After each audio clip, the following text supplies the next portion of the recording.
let the night become simple.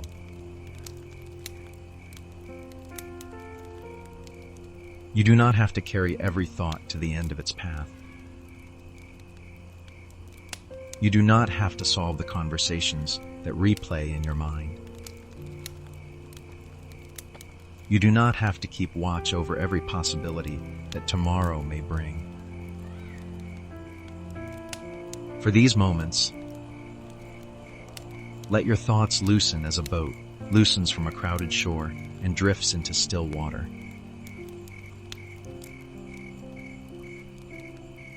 Imagine Jerusalem at the end of a long day.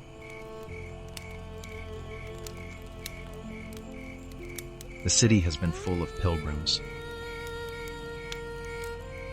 Its stone streets have held the sound of sandals. Greetings, prayers, merchants calling out, children weaving between adults, sheep being led through narrow passages, voices rising and falling from courtyards. The air carries the fragrance of bread, roasted herbs, olive oil, and dust warmed by the sun.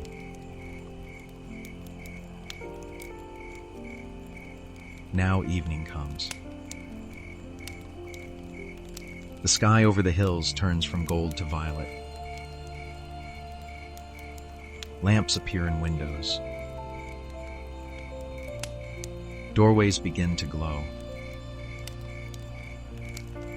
Families gather in rooms prepared for the Passover meal. In an upper room, Jesus is with his disciples.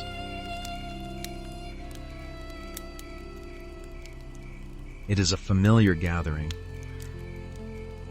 yet it is not an ordinary evening. They have eaten together many times. They have crossed lakes, walked roads, shared bread beneath open skies, slept outdoors, listened to crowds, and watched Jesus meet people no one else seemed to notice. They have seen him touch the untouchable, speak peace to the frightened, feed hungry people, and call tired hearts back to hope.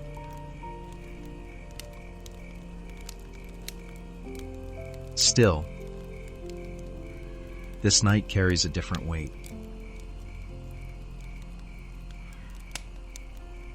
Jesus knows that the hour before him is near. He knows that hardship is coming. He knows that the friends around the table do not fully understand the path ahead. He knows their fears, their quick words, their hidden questions, their moments of courage and their moments of confusion.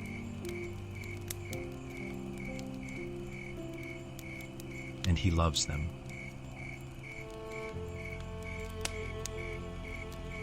The gospel says that he loved his own who were in the world, and he loved them to the end.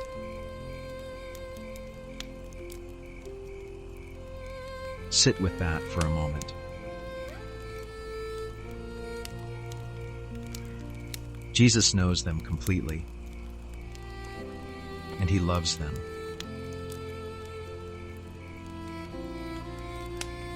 He does not love an imagined group of flawless followers.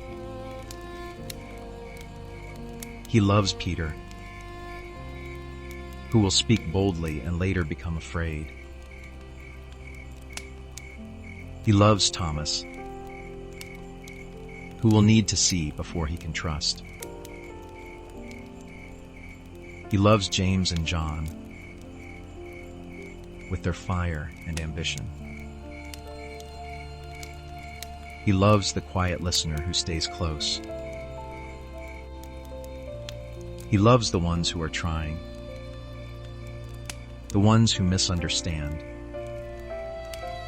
the ones who will scatter when the night becomes frightening.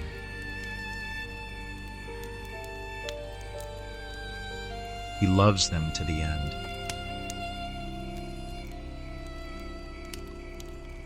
There is rest in being known like that.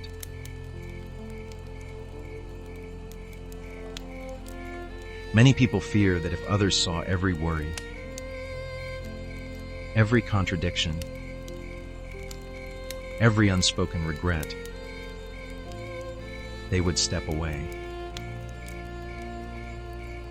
We become skilled at presenting the version of ourselves that seems easiest to carry. We hide tiredness behind productivity, sadness behind politeness,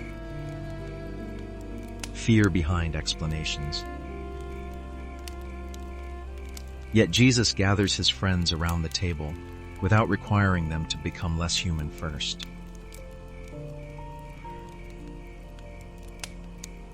He knows them. He loves them.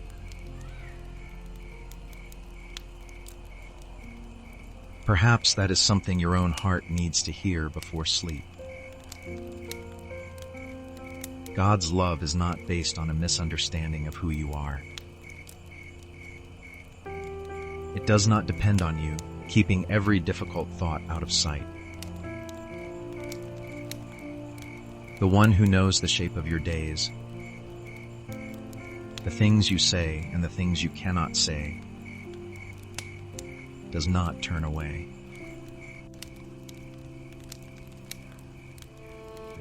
The meal begins in the ordinary way. There are cushions, low tables, bowls, bread,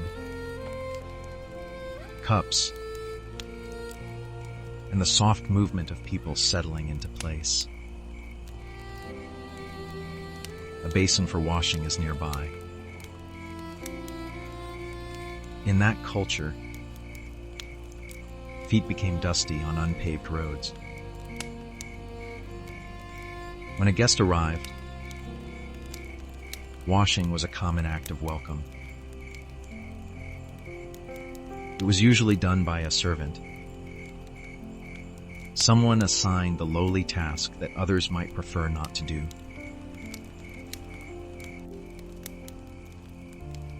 The basin sits there quietly.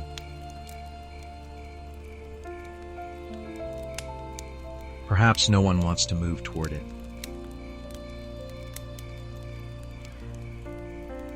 The disciples may have been tired. They may have been caught in their own thoughts. They may have assumed that someone else would take care of it.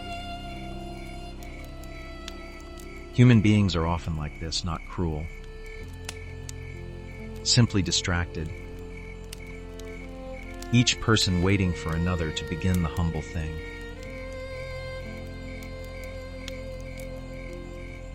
Then Jesus rises from the meal.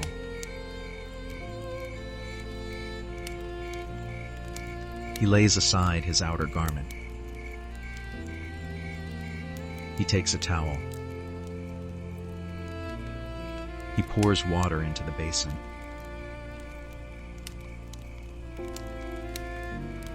No speech comes first. No announcement. No demand that they appreciate what he is about to do. He simply begins.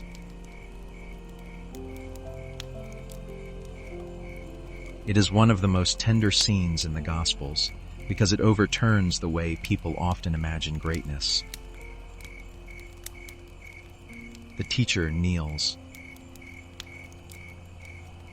The Lord takes the place of a servant. The hands that have healed others reach toward dusty feet.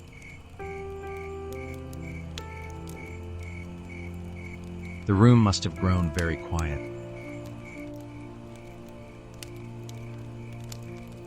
Water makes a small sound as it touches the basin. The towel unfolds. A disciple watches Jesus move toward him and perhaps does not know where to look. There are some kinds of love that make us uncomfortable at first, not because they are harsh, but because they are humbling. We expect to earn our place. We expect to rise. We do not expect the one we admire to kneel before us.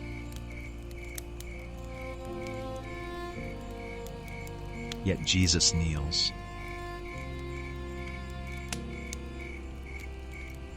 He begins to wash the disciples' feet.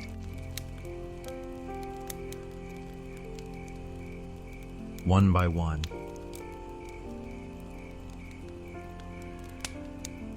The journey of each person is visible in the dust. Every road they have walked has left its mark. Perhaps there are scratches from stones, soreness from long days, calluses built from miles and miles of travel.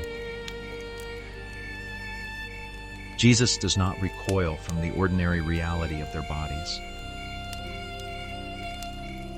He does not hurry through it. He treats each person with calm attention.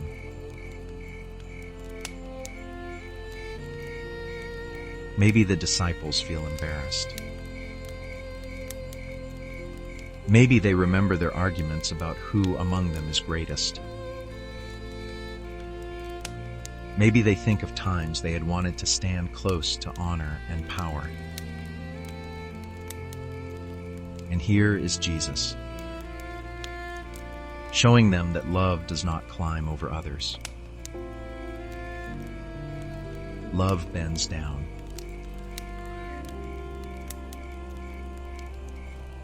The basin becomes a lesson without sharpness.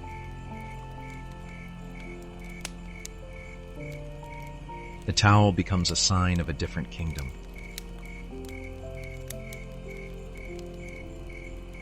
This is not weakness.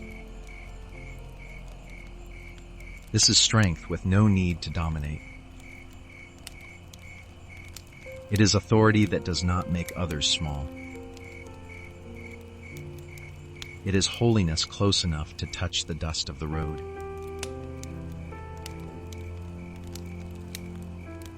For someone whose mind will not stop,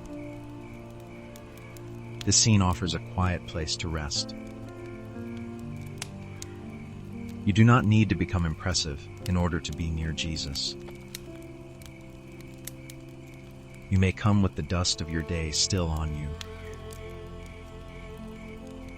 You may come with tired feet, tangled thoughts, and a heart that does not know how to make itself clean. He is not frightened by your humanity.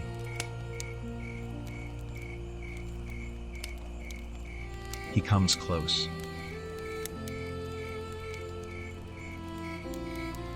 He takes the towel.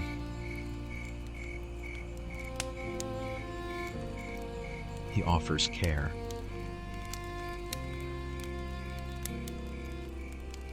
Imagine yourself at the edge of that room, not as someone who must perform, but as someone invited to watch. The lamplight is warm. The air is still. The city outside is settling into darkness. Inside, Jesus moves from person to person, meeting each one where the road has left its traces.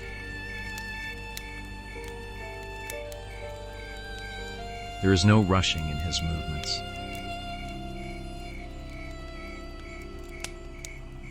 No shame in his eyes.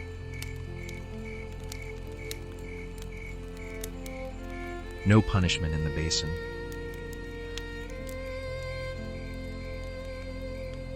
only love.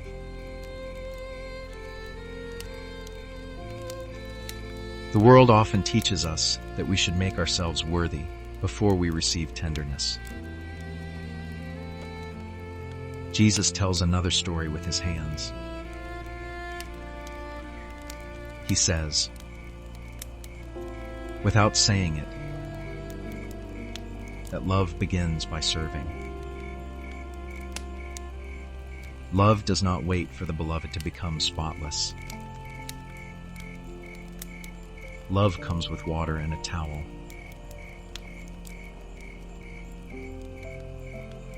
Tonight, you may let that be true for you.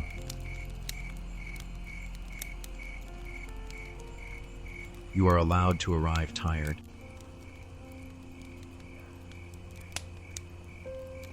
You are allowed to be unfinished.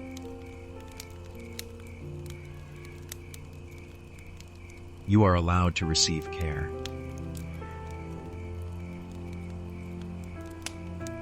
Let the room become a shelter for your imagination. Hear the faint sound of water. See the gentle fold of the towel. Feel the stillness that settles when everyone realizes something sacred is happening. Not far away in a temple court, but around an ordinary table among friends.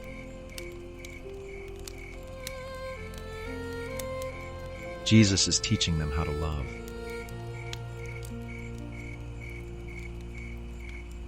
Not by giving them a complicated theory.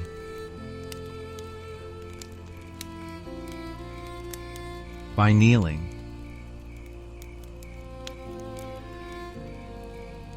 by washing,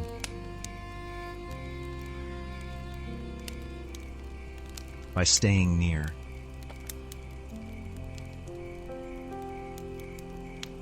And as the night deepens over Jerusalem, he comes to Peter.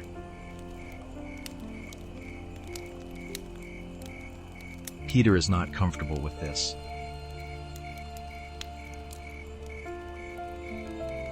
Peter often speaks from the place where love and fear meet. He loves Jesus deeply. He wants to protect him, honor him, understand him. But he also wants the world to make sense in the old way. The teacher should stand. The disciple should kneel. The master should be served. The follower should serve.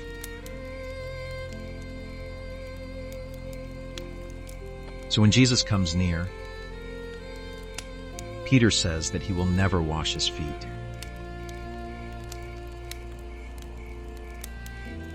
The words sound firm,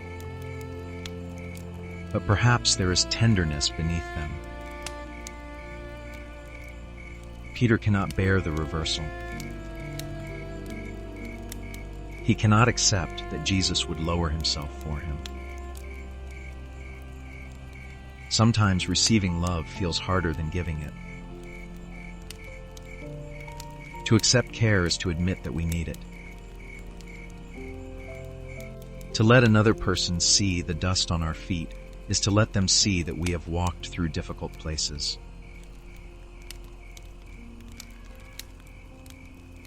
Jesus, answers Peter gently. What he is doing, Peter does not understand now, but he will understand later.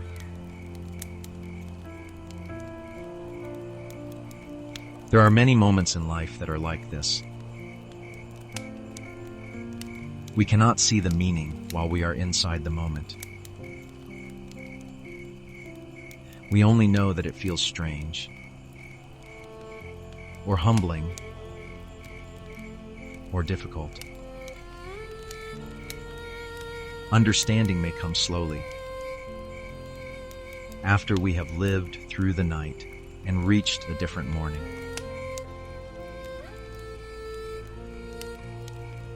Peter, Still struggling, swings toward the other extreme.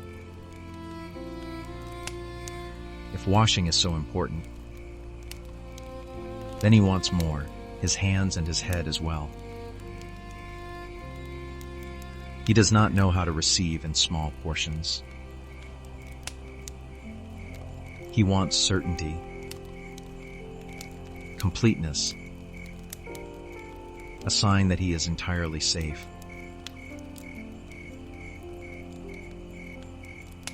Jesus answers with patience. He does not mock Peter's intensity. He does not make him ashamed for not understanding. He meets him within the confusion.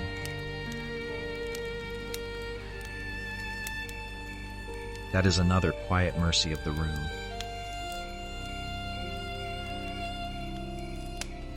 Jesus does not demand that his friends understand every lesson at once.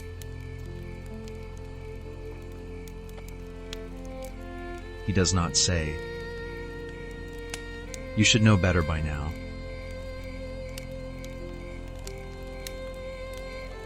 He says, in effect, "You will understand later."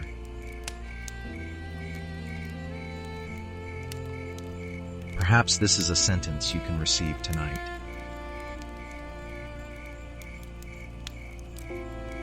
You will understand some things later.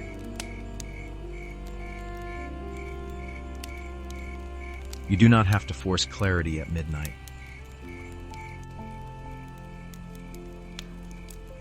You do not have to arrange the whole meaning of your life before you rest.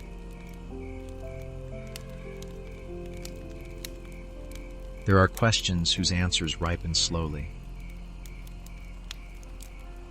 There are losses whose meaning we may never fully understand. Yet we may still discover that God was near within them. There are seasons when the only faithful thing is to let love wash the dust away and trust that tomorrow will bring its own portion of light.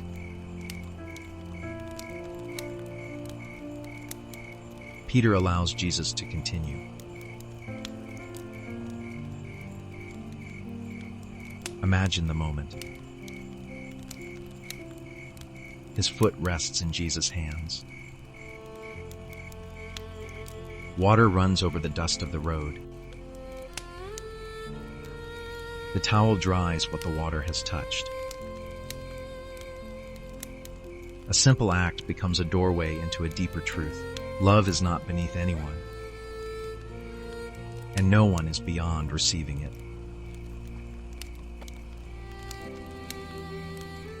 Each disciple waits his turn.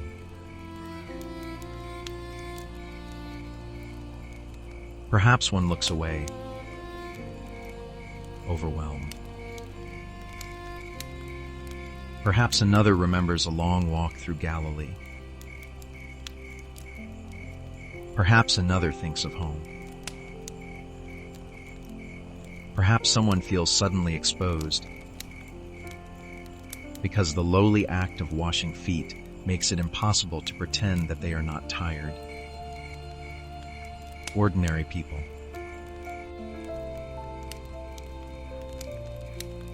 Yet there is safety in the exposure because it happens in love.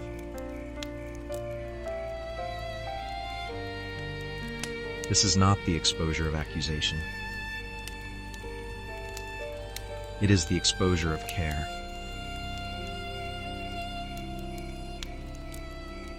There is a difference.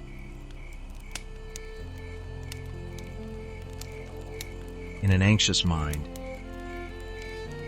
old memories can come forward like accusing voices. They may say, "You should have known.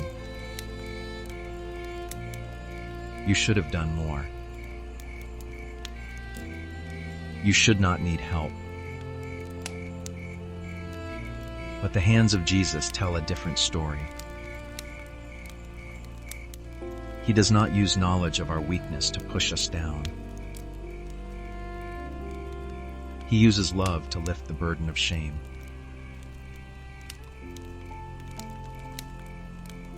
He knows the dust. He brings water.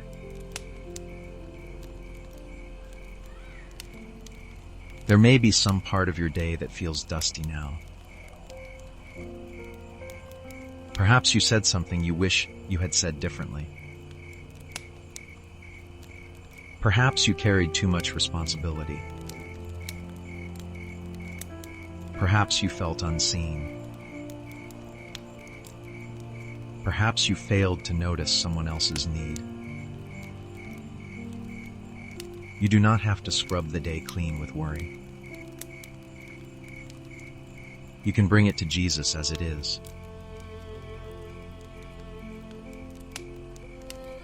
Let the water be a symbol of release.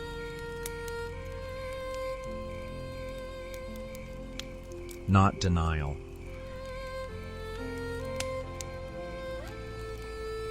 Not forgetting.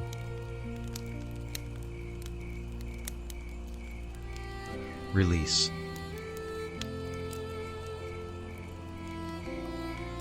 The things that can be repaired may be repaired in their time. The things that need confession may be honestly placed before God. The things that cannot be changed may be entrusted to mercy. But tonight, you do not have to punish yourself in order to prove that you care.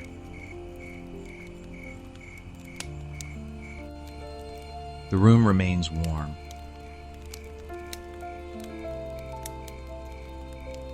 The basin remains near.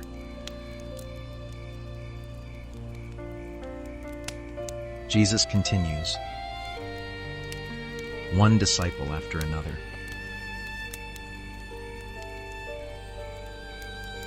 Outside, the city is alive with the sounds of Passover evening. Somewhere, a family laughs. Somewhere, a door closes. Somewhere, someone carries a lamp down a narrow street. But in the upper room, a different kind of greatness is being revealed.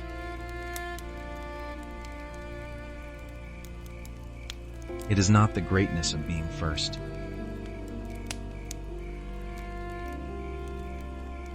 It is not the greatness of being admired.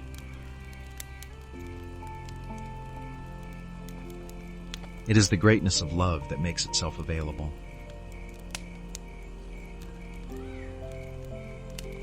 When Jesus finishes washing their feet, he puts on his outer garment and returns to the table. He asks them if they understand what he has done.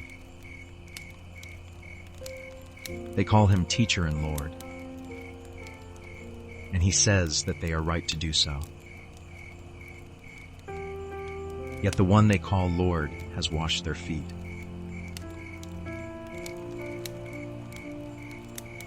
Then he tells them that they also should wash one another's feet.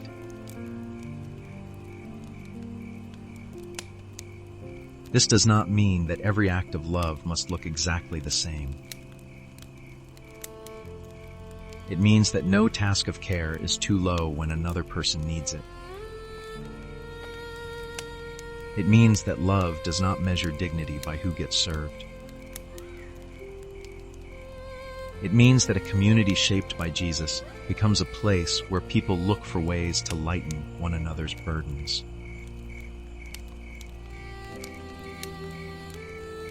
The lesson is tender, but it is also deeply practical.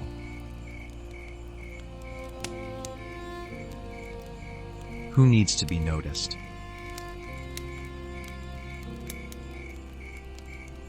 Who is carrying dust from a long road?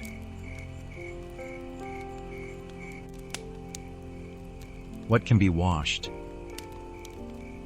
soothed, lifted, shared.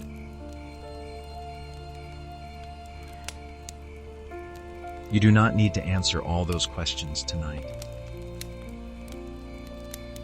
Let them be seeds,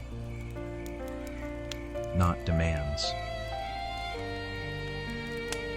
They can rest beneath the surface of the heart until a moment comes when you recognize someone's need and know how to respond.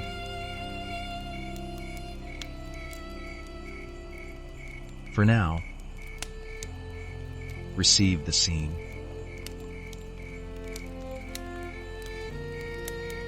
Jesus, the teacher, kneels.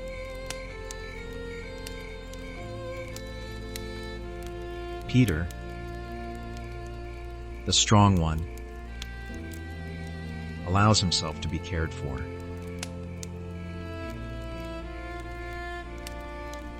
The others sit in silence.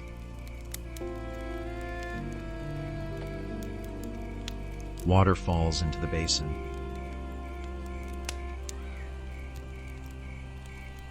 Love takes the shape of service.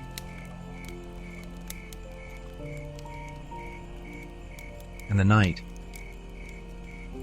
instead of becoming heavier, begins to hold a strange and gentle peace.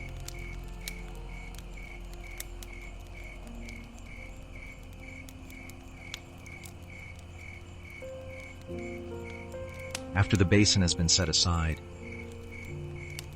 the room is not the same.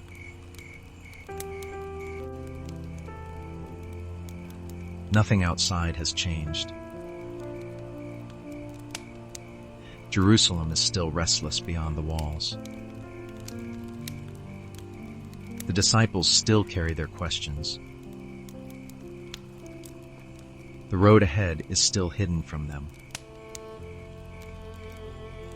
Yet something has been placed at the center of the evening that they will not forget. The one they call, Lord has served them.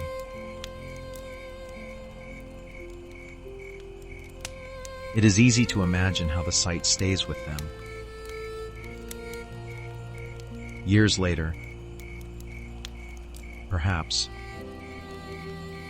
the sound of water in a bowl would bring them back to this room. The touch of a towel might remind them that greatness is not about being lifted above others. It is about choosing to come near.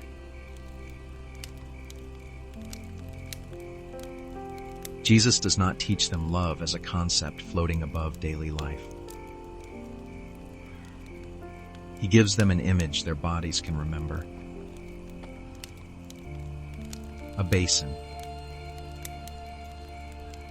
Water. Dust. Hands. A towel.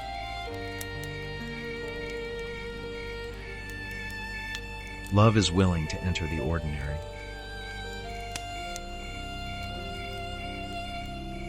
Many people wait for a perfect moment to become kind.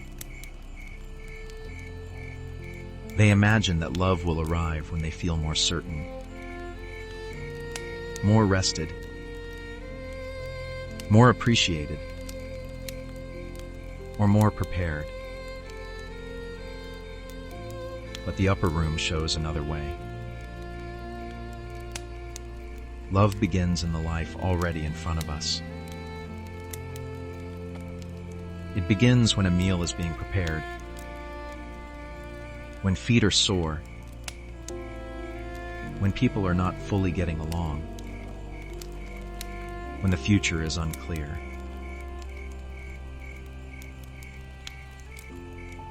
It begins in the room we are already in. Perhaps this is one reason the scene feels so close at night. Bedtime often brings us back to the ordinary details we rushed past during the day, the dishes that remain, the clothes folded or unfolded, the chair by the window, the cup on the table, the faces we have seen. We may think these things are too small for God to notice. But Jesus makes an ordinary object, a basin, part of a sacred lesson.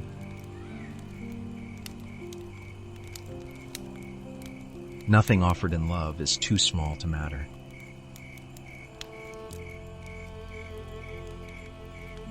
A glass of water can be a sermon.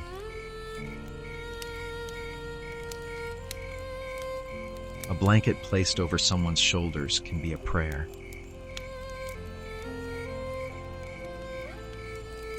A meal prepared with care can become a sign that another person is not alone.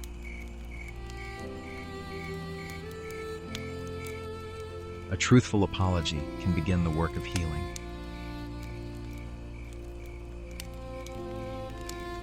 A pause before reacting can make room for peace.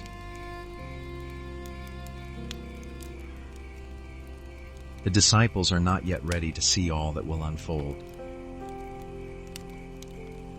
They do not know how deeply they will need the lesson of the towel. They do not know that love will be tested by fear, grief, disappointment, and change. But Jesus gives them something solid to carry. Love one another.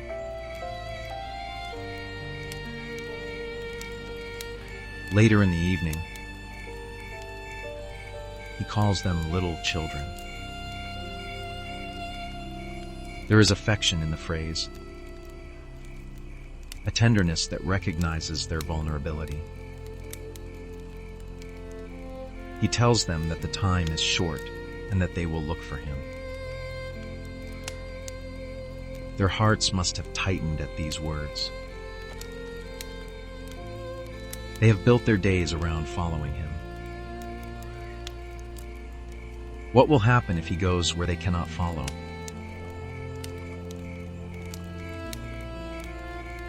Then he gives them a new commandment: love one another. As I have loved you, so you also are to love one another.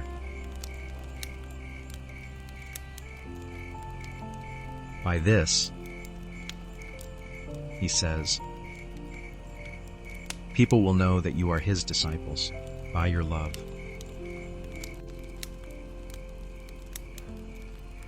Not by their ability to win every dispute.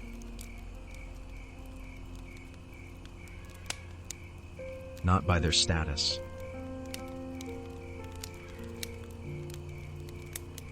Not by their perfect confidence. By their love.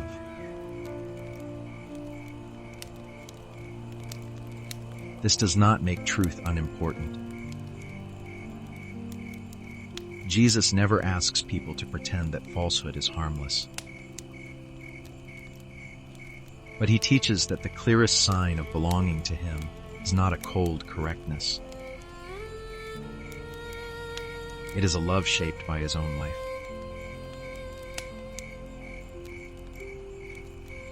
As I have loved you, those words give love its measure.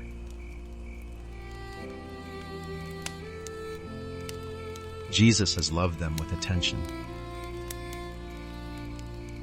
He has called them by name. He has eaten with them. He has corrected them without discarding them. He has welcomed their questions. He has stayed near when they misunderstand. He has touched the sick, fed the hungry, spoken to those others avoided. He has washed their feet.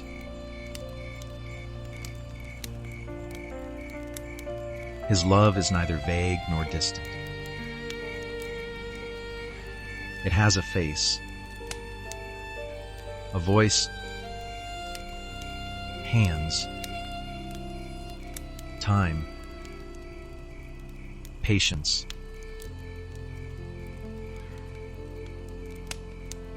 When he asks them to love one another, he is not asking them to manufacture a feeling. He is inviting them into the pattern they have already seen.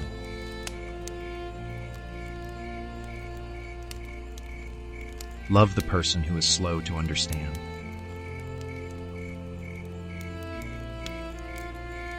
Love the person who disappoints you.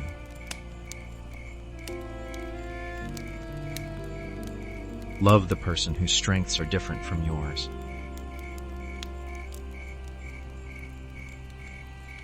Love the person who needs help.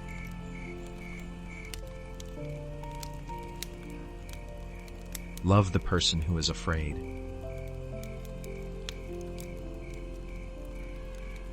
Love the person you find difficult.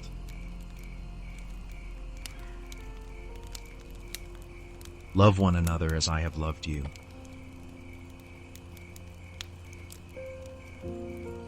For a mind that tends to race, these words can become a place of focus.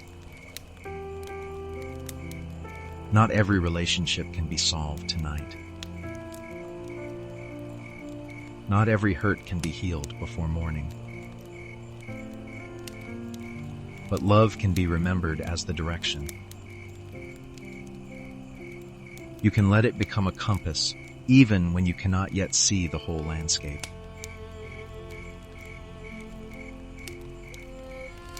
What is the loving next step?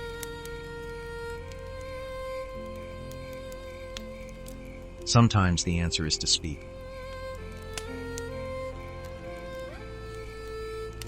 Sometimes it is to listen. Sometimes it is to wait.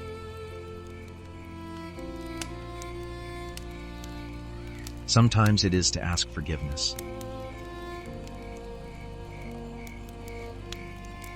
Sometimes it is to set a boundary with clarity and kindness. Sometimes it is to give another person room to be human.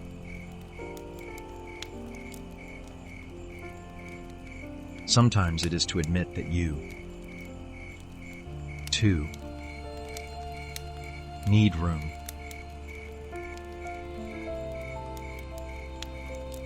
Love is not a single posture. It is a living attentiveness to what helps another person move toward wholeness.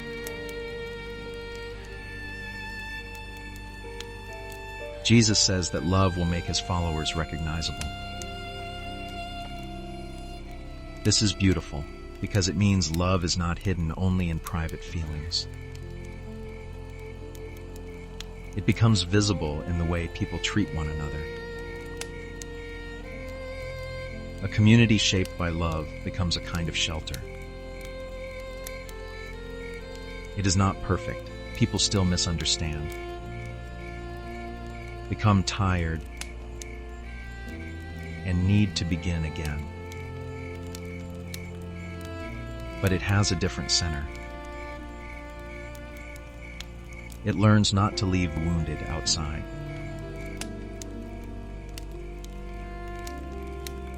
The upper room is a small beginning of that shelter.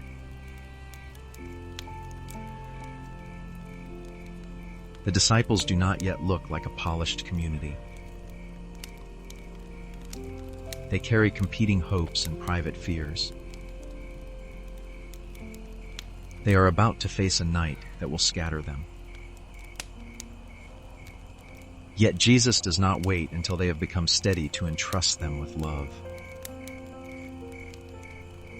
He places love in their hands before they know how much they will need it.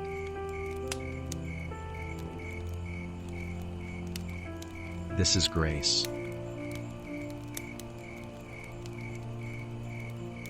God often entrusts us with small seeds before we understand the weather ahead. A word of truth heard in childhood. A kindness received from a stranger. A scripture remembered during a difficult season. a song, a prayer, a shared meal. These things may seem simple when we receive them. Later, in a hard hour, they become bread for the journey.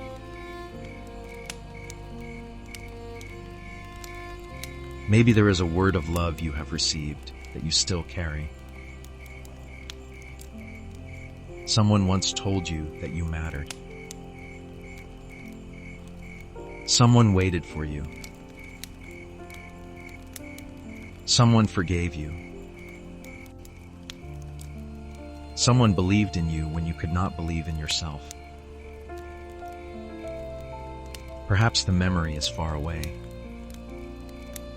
yet it remains like a warm stone in the pocket of the heart.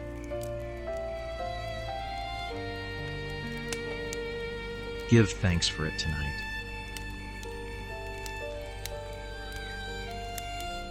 And perhaps you carry a word that someone else needs. You may not know when to speak it. You do not need to force it. Let it ripen. A loving word spoken at the right time can feel like water to a thirsty soul.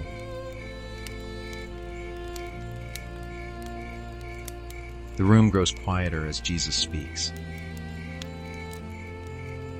The disciples may be listening with more than their ears.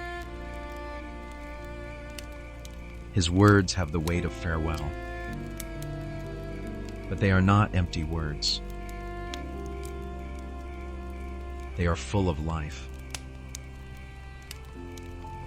He is giving them a way to remain connected when his physical presence is no longer beside them in the same way.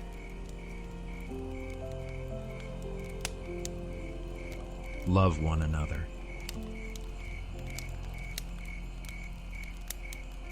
It is not merely an instruction for public moments. It is for the small places, kitchens, roads, sick beds, workrooms, family gatherings, long conversations, difficult silence. It is for the days when no one else knows what choice you made.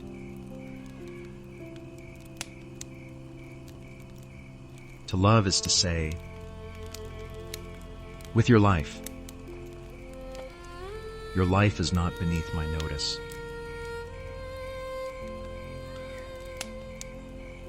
This is what Jesus has done for his friends. He has noticed them. He notices the anxiety beneath Peter's questions. He notices the quiet sorrow beginning to rise in the room. He notices every person, even when their next choices will bring pain.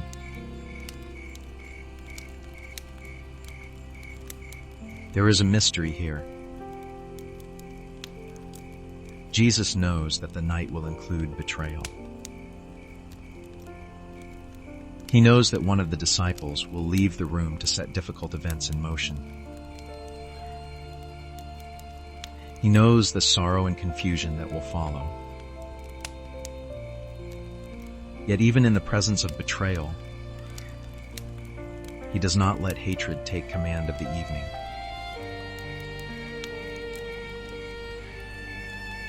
He speaks of love.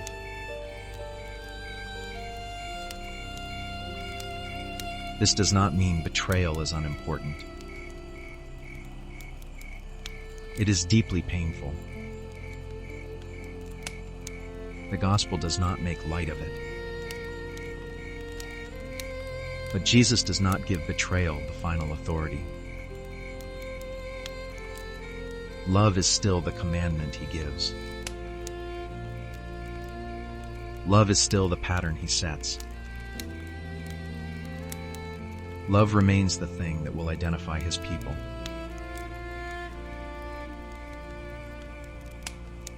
For many hearts, betrayal is one of the hardest wounds to carry. It can make the world feel unstable. It can make a person question their own judgment, their worth,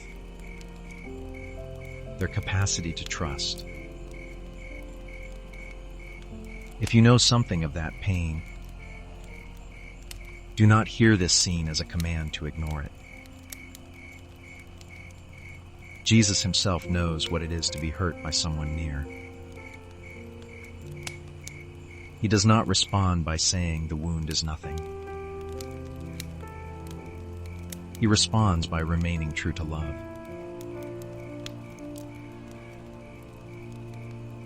This is a different kind of strength.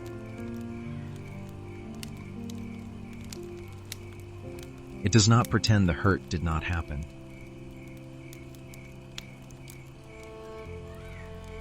It does not hand over wisdom to denial.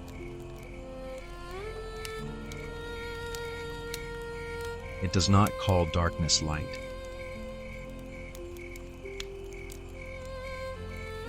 But it refuses to become darkness in return.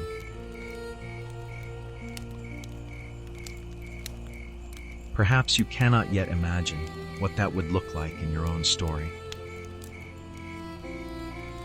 That is all right. You do not have to solve betrayal tonight. You can simply bring the ache into the presence of Jesus, who understands grief that comes from a familiar face.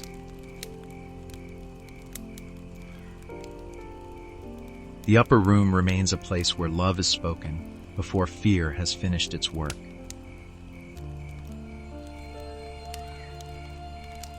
Jesus knows the disciples will need one another after this night. He knows that no one can carry sorrow alone. So he gives them a commandment that is also a gift. Stay connected through love. Let my love become the way you hold each other.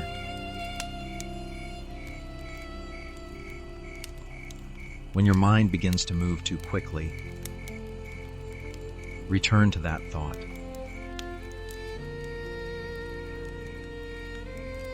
You do not have to carry every burden alone.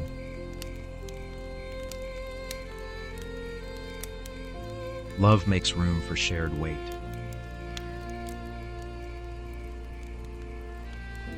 Love says, sit down, eat, rest. Tell me what happened.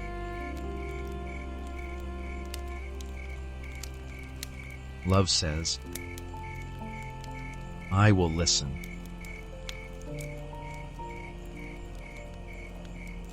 Love says, I cannot fix everything, but I will not leave you in it by yourself.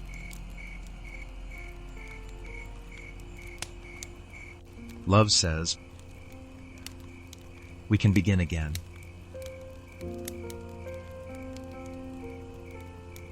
In the upper room,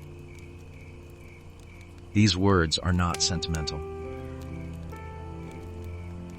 They are spoken in the shadow of a difficult night. That is why they are trustworthy. Love that has never faced sorrow may sound beautiful but remain untested. The love of Jesus speaks directly into sorrow and still refuses to withdraw.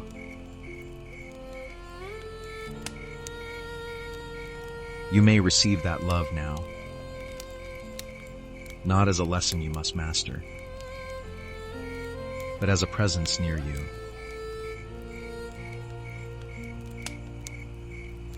The city outside grows darker.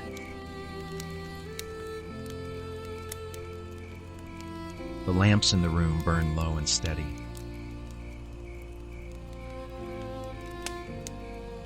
The basin stands empty, but its meaning remains.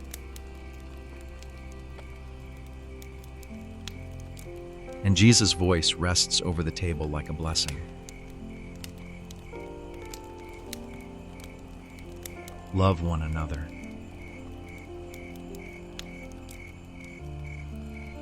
There is something especially gentle in the fact that Jesus gives this commandment before the disciples feel ready. He does not hand them a map of every future trial. He gives them a way to walk through whatever comes. Love one another.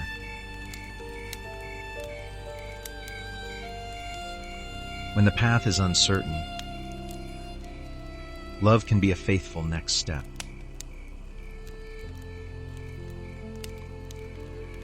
When the heart is frightened, love can keep it from closing completely.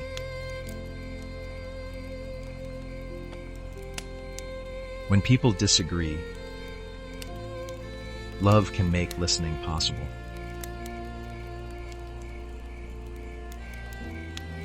When someone fails, love can make repentance safer.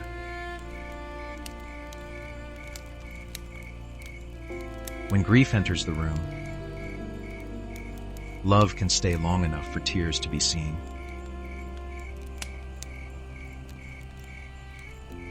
This does not make love easy.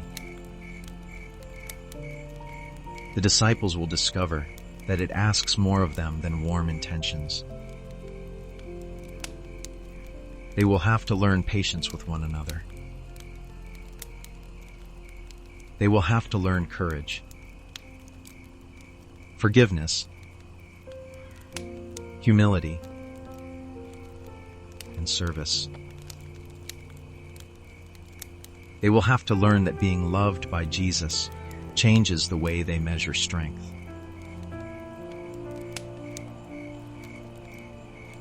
But they do not have to learn it all tonight.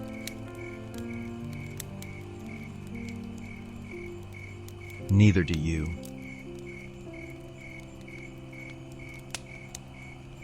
You can take one truth into rest. The life of Jesus is a life turned toward love.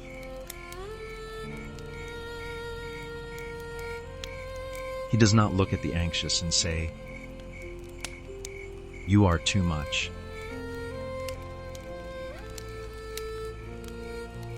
He does not look at the tired and say, "Come back when you are stronger."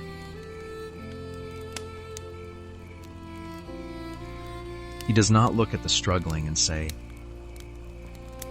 "You have fallen outside my concern."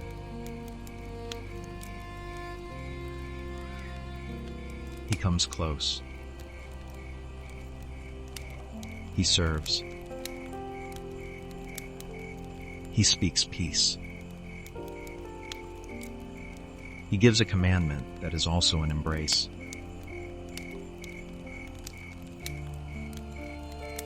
Love one another as I have loved you.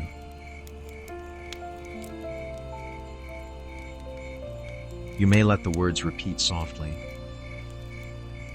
not to force your mind into silence, but to offer it something kinder than worry.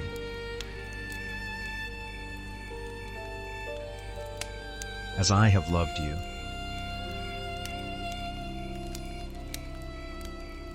The love is already there before the response.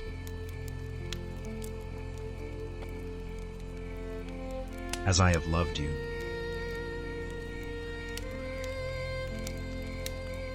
The measure is not fear.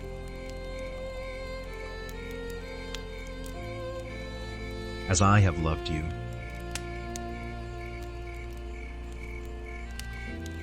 The invitation is not to become perfect.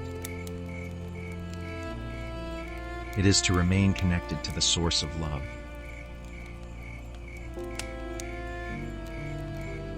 Breathe in.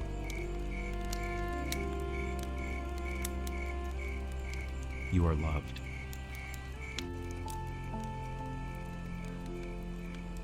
Breathe out.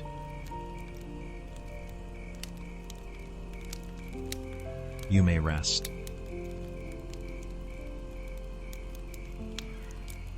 The upper room holds its quiet. The disciples are still gathered. Their faces are lit by the same warm lamps. Their sandals are set aside. Their feet are clean. The air is full of bread and oil, and the mystery of words that will continue to unfold within them.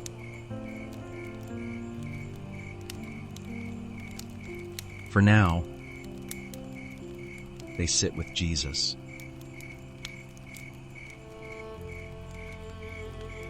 For now, you may sit there too.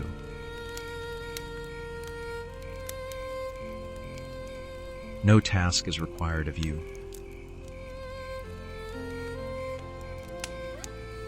No answer is demanded.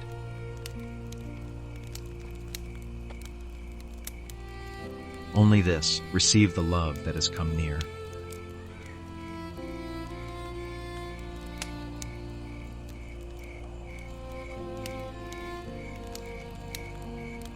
The disciples hear the commandment, but their questions do not disappear.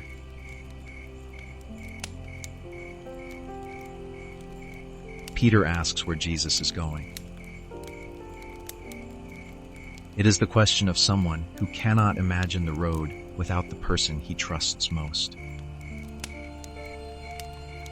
Jesus tells him that he cannot follow now, though he will follow later. Peter insists that he is ready. He says he would lay down his life for Jesus.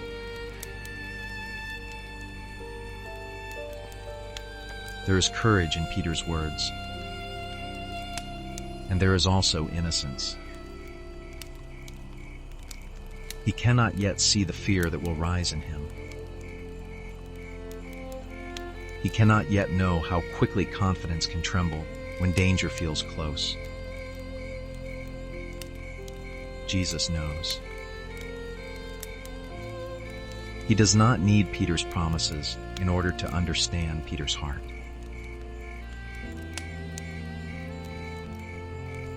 This matters because many people are hard on themselves for not being as brave as they hoped they would be. We imagine how we would respond in a difficult moment. We make promises in the safety of daylight. Then the night comes, and we discover our limits.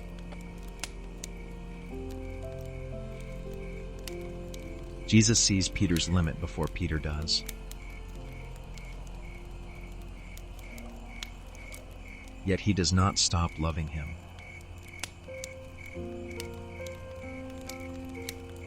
He does not remove him from the table.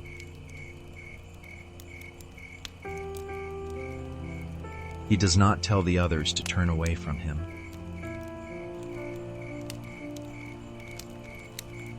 He does not say that Peter's future fear will cancel the love already given.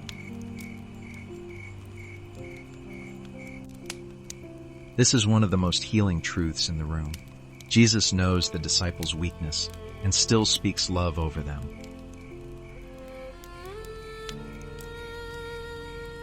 Perhaps you have made promises to yourself that you could not keep. Perhaps you once believed you would be stronger, calmer, wiser, less afraid. Maybe you feel disappointed by the ways you have reacted under pressure. The upper room does not ask you to deny that disappointment, but it does offer you a gentler way to see yourself.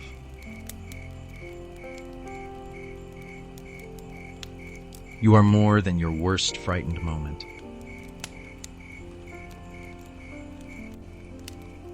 You are more than the promise you could not fulfill.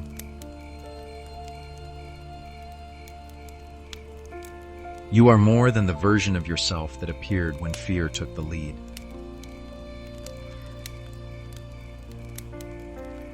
Jesus does not confuse Peter's failure with Peter's whole identity.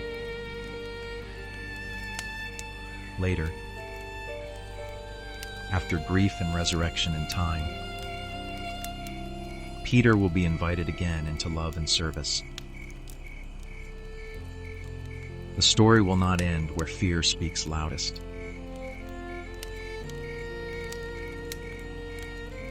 Tonight, your story does not end where fear speaks loudest either.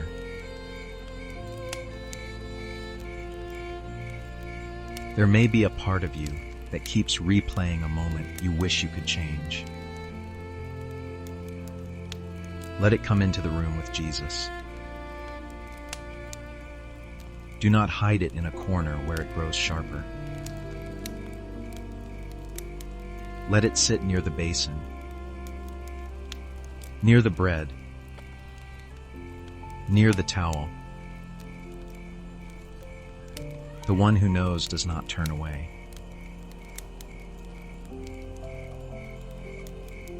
This is not permission to ignore what needs repair. Love is truthful. It does not call a wound healed when it is still open. But love is also patient. It does not demand that you finish the whole work of becoming before you are allowed to rest.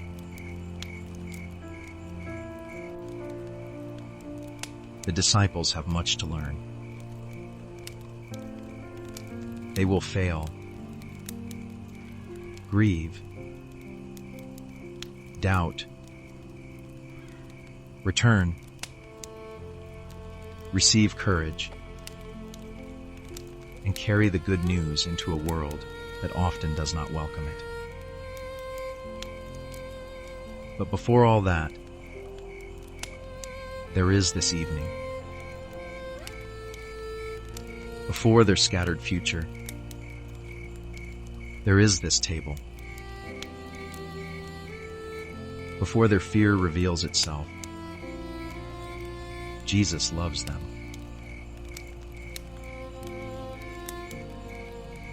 Sometimes we need to be loved before we can learn.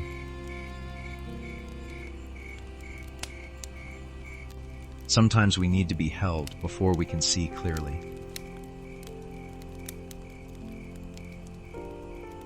Sometimes the first step toward change is not self-condemnation, but the quiet realization that we have not been abandoned.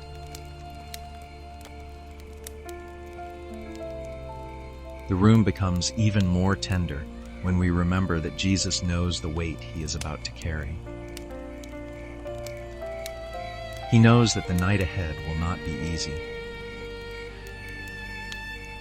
He knows that sorrow will press close. Yet he turns his attention toward his friends. He comforts them. He teaches them. He serves them.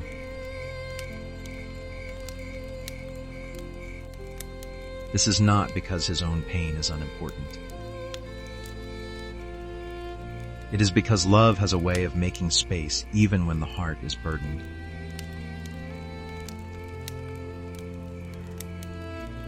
There are people who do this in quiet ways every day. Someone facing their own difficulty still asks how you are. Someone carrying grief still remembers another person's birthday. Someone exhausted still gives a child a goodnight kiss. Someone in pain still chooses not to pass pain forward.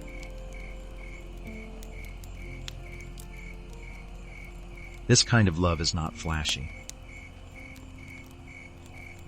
It may never be recognized by a crowd, but it carries the shape of Jesus.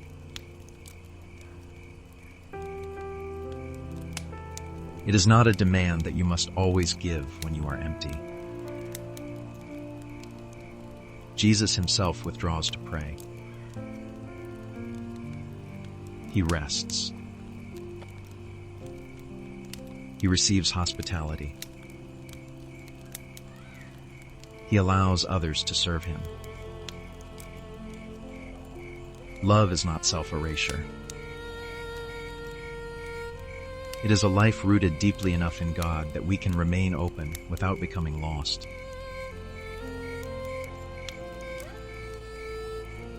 The upper room is not a place where every feeling is calm. It is a place where love is made visible in the midst of uncertainty.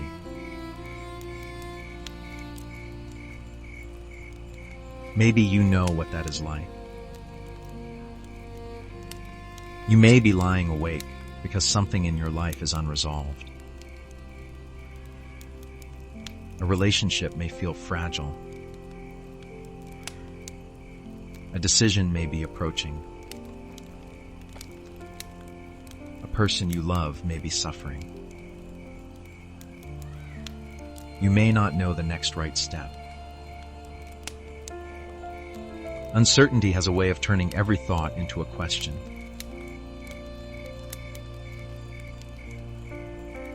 In those moments, it can help to return to what is already true.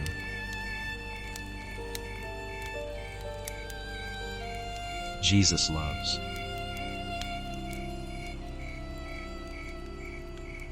Jesus stays near.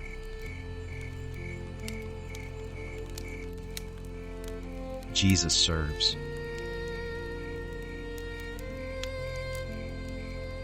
Jesus speaks peace before the disciples feel peaceful.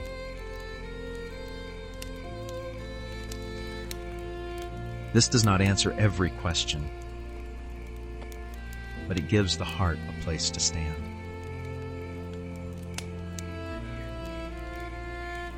The Gospel says that after speaking of these things,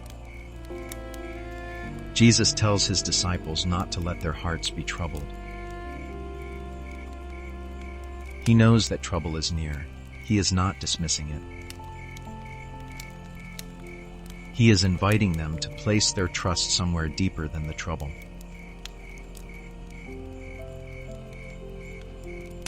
Do not let your hearts be troubled is not a command to shame yourself for feeling anxious.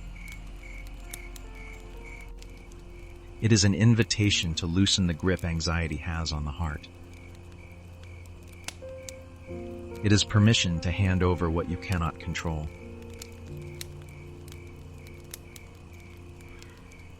You may hear it gently tonight.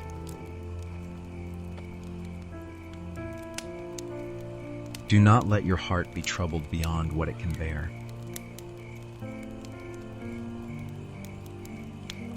You do not have to keep every watch.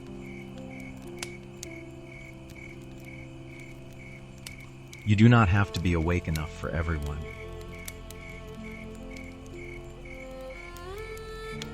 You do not have to rehearse the future until it becomes safe.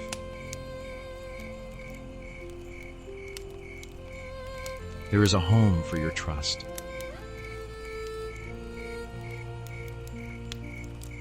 In my Father's house are many rooms, Jesus says. The words carry spaciousness. A room is a place where someone can belong, where a person can set down what they have carried, where there is a door and a place to rest.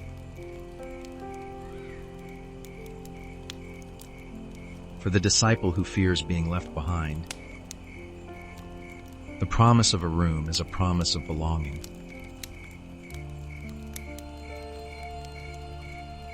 For the person whose mind will not stop, it can become an image of rest.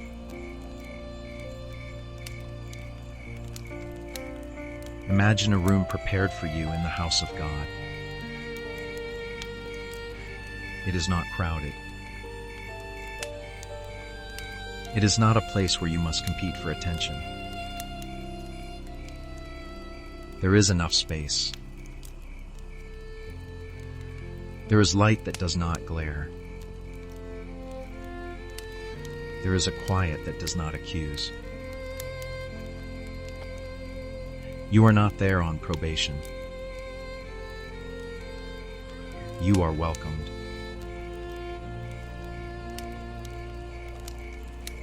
The room in Jerusalem is full of tension and tenderness.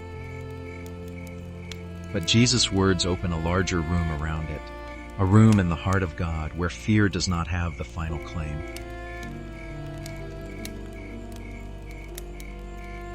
This is not escape from reality. It is the deepest reality. You are held in a love larger than the moment you are facing.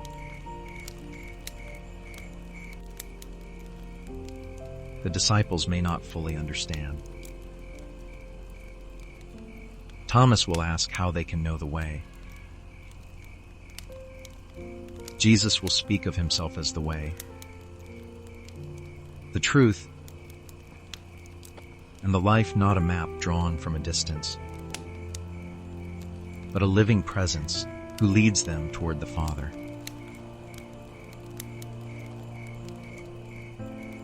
For a tired listener,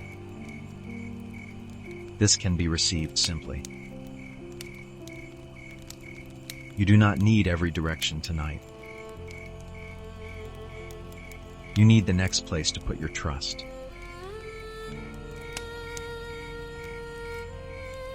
You can place it in Jesus.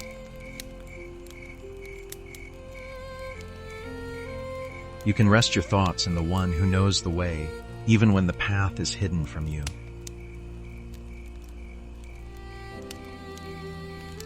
The room grows still again.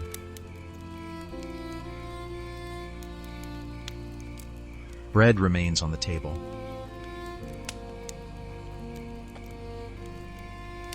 A cup catches the lamplight.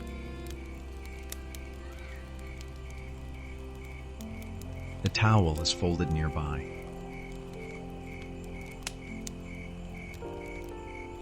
The disciples sit with more questions than answers. But they are not sitting alone.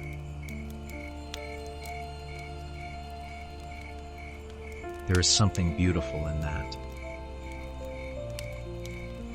We often believe that peace will come only when every question is answered.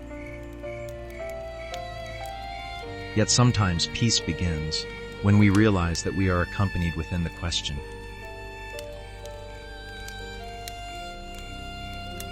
Jesus does not give them a quick explanation for everything that will happen. He gives them himself. He gives them love. He gives them a place in the Father's house. He gives them a commandment that can guide them through the dark. Love one another.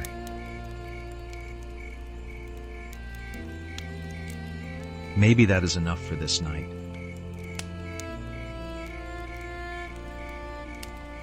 You can be accompanied within the question.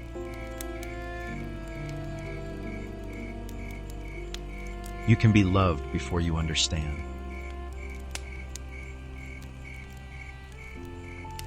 You can let the next hour be held by God rather than held tightly by your own thoughts.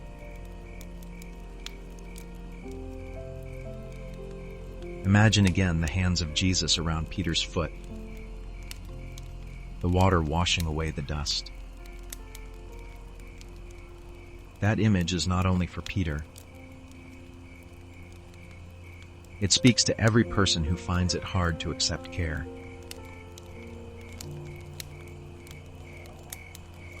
You may have spent many years being the capable one. You may be the one others call when something needs to be handled. You may know how to make a plan,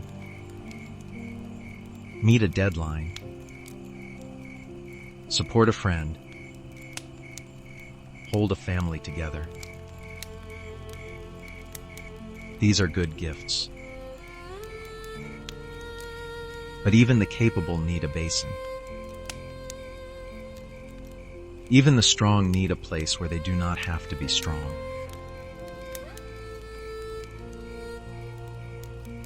Jesus does not love Peter less because Peter needs to receive.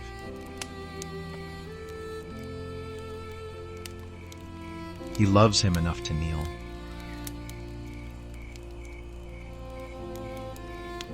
Let yourself receive.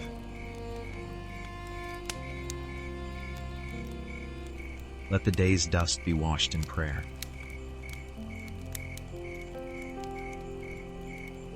Let the need to be impressive be set aside with the outer garment.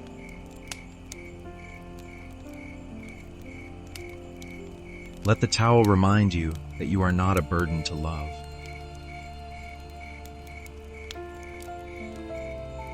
There is a softness in this scene that can become a refuge. The world outside the room may remain complicated. There may be voices demanding proof, news that unsettles, old fears that return.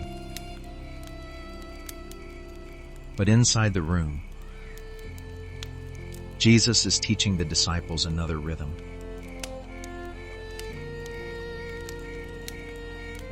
Come near.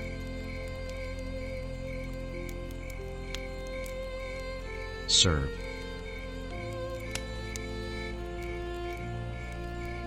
Receive.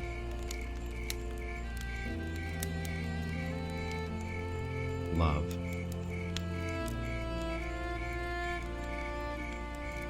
Remain.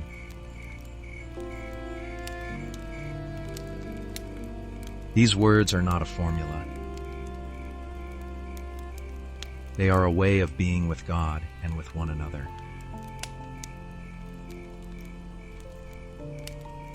To remain is especially important. Fear makes us want to run ahead, to leave the present in search of certainty. Love remains. It stays long enough to hear. It stays long enough to notice. It stays long enough to let another person know they are not alone.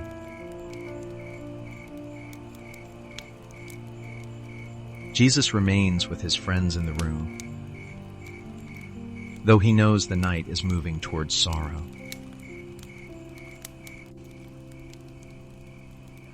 He remains.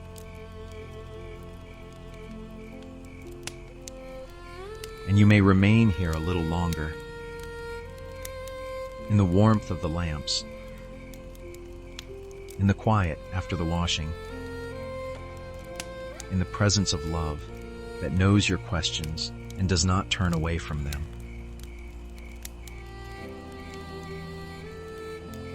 The hours are becoming later.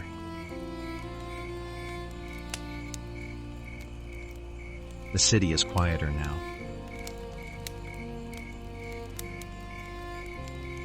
Somewhere beyond the window, the wind moves softly through an alley.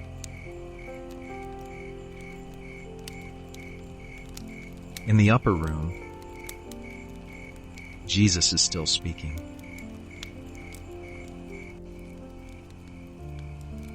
His voice is calm.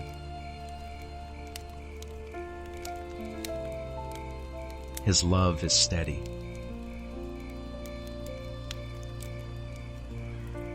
And the disciples, with all their confusion and hope, are held within it.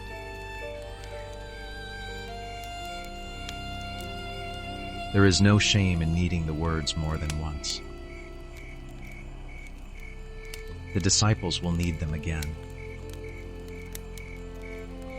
In later years, when they remember this night, perhaps they will remember not only the commandment, but the tone in which it was given. Jesus does not speak to them as a commander demanding performance from frightened people. He speaks as one who loves them and wants them to know where to rest their hearts.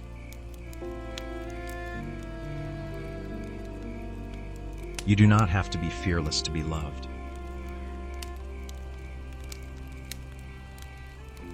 You do not have to understand the road to be led.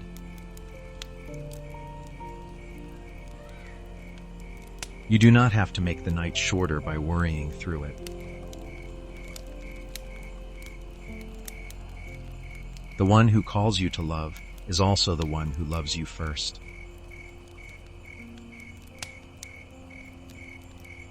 This is why Christian love is never meant to be a lonely project of willpower. It begins in receiving.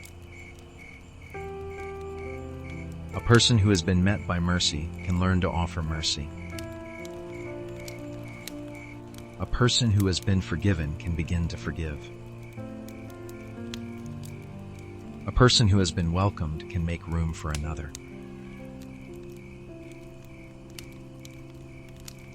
The basin is not a test. It is a gift.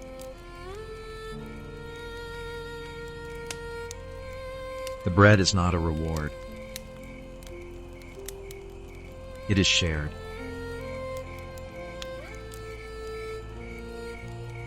The commandment is not a chain.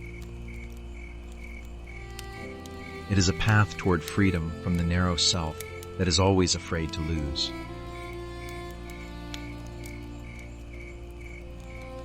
Let the image of the prepared room become part of your rest. There is room in God's love for your honest questions. There is room for the parts of you that are not ready. There is room for the grief you cannot name. There is room for the hope you barely dare to carry.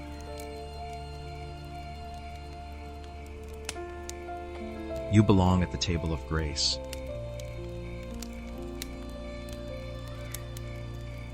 You do not have to earn the chair.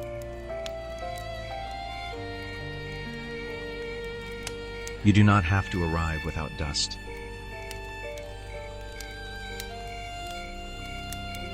Jesus is already there.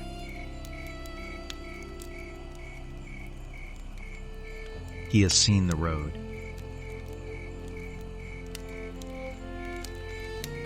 He has brought the water.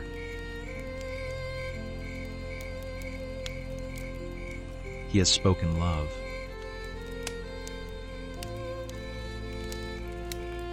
And through the quiet hours of this night, that love remains.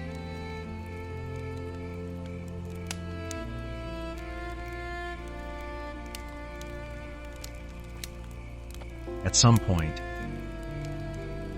the evening moves toward its next moment.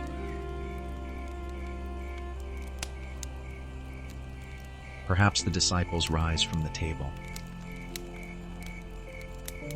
Perhaps they gather their cloaks. Perhaps the lamplight falls behind them as they leave the upper room and step into the cool Jerusalem night. The city is quieter now, though not asleep. Passover has filled it with people and expectation. In the distance, voices carry through narrow streets. The moon gives pale light to stone walls and rooftops.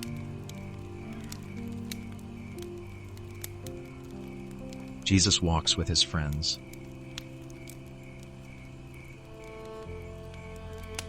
The road ahead will lead them toward the garden, toward prayer, toward events they cannot yet imagine. But before the night becomes heavier, Jesus continues to give them words of love.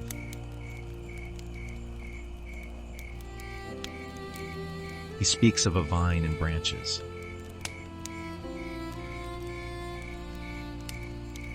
I am the true vine, he tells them, and my Father is the gardener.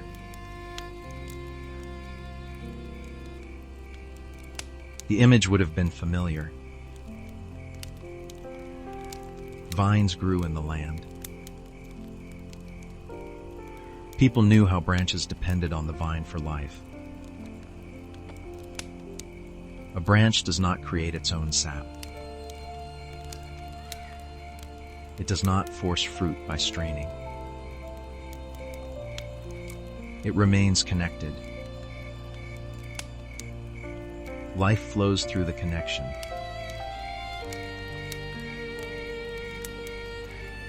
Abide in me, Jesus says, as I abide in you.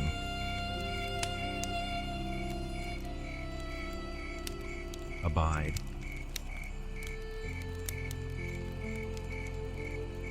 It is a quiet word. It means remain. Stay. Make your home. Do not rush away from the place where life is given.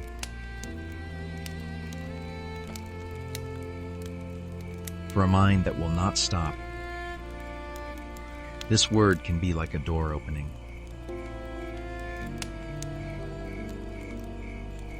Abide.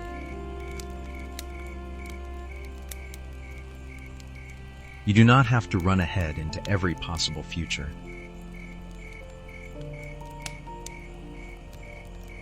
Abide.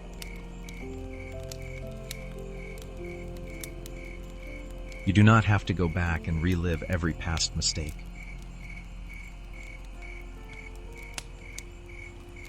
Abide.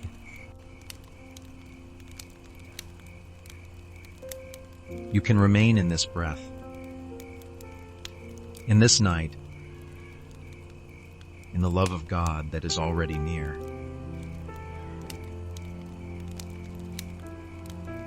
The branch cannot bear fruit by itself.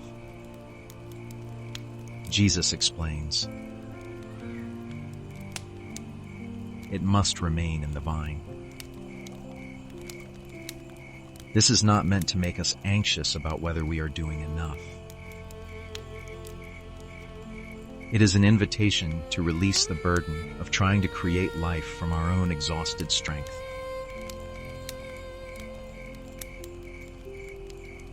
You were not made to be your own source.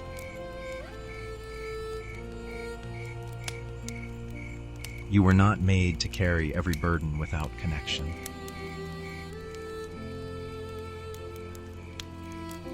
You were not made to produce peace through sheer effort.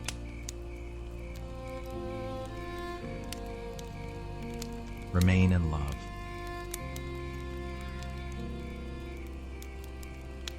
Let love be the source.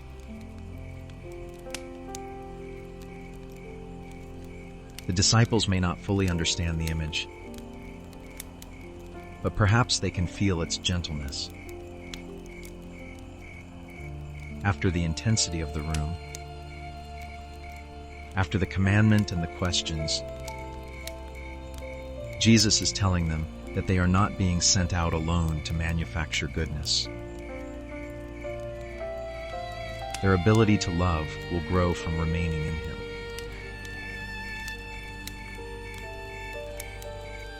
This is a great relief.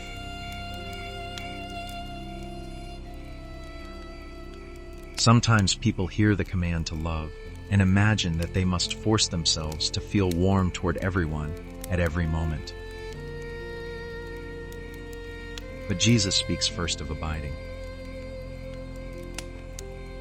Before the branch bears fruit, it remains connected.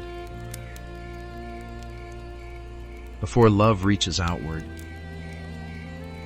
it receives life.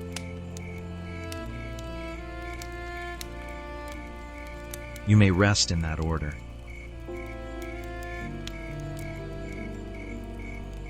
First, be loved.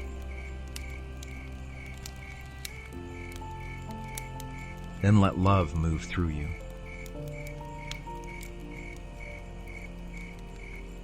First, remain.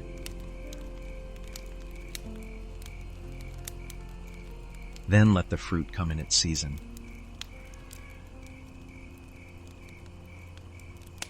A vine does not panic because fruit is not visible in the dark. It is still drawing life from the soil and root. The hidden work continues. In the same way, there may be goodness growing in you that you cannot yet see. There may be patience taking root. There may be a new capacity to forgive. There may be a tenderness toward yourself or another person that has not yet found words.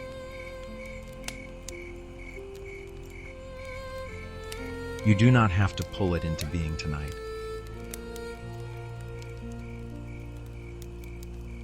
Let it grow.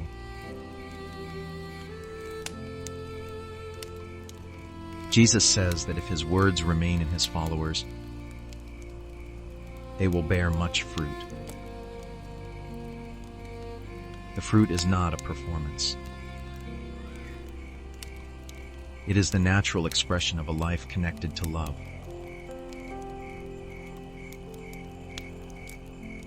What does that fruit look like?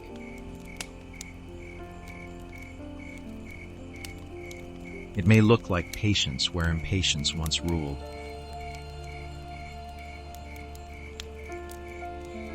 It may look like courage to tell the truth gently.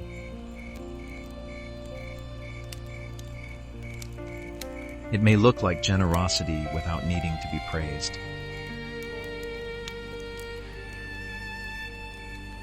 It may look like peace in a person who once lived only by fear.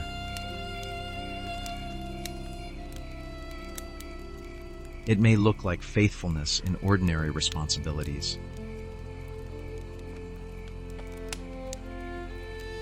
It may look like joy that does not depend on everything going perfectly.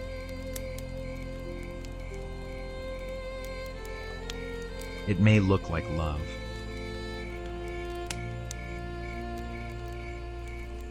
Not the loud kind that needs an audience, but the steady kind that remains.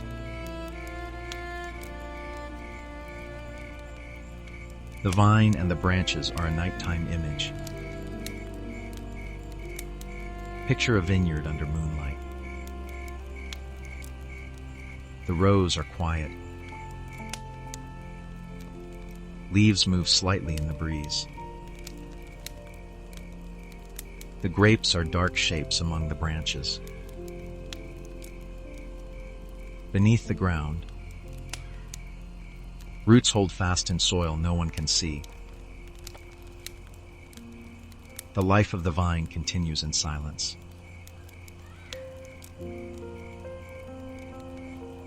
This is a good picture for sleep.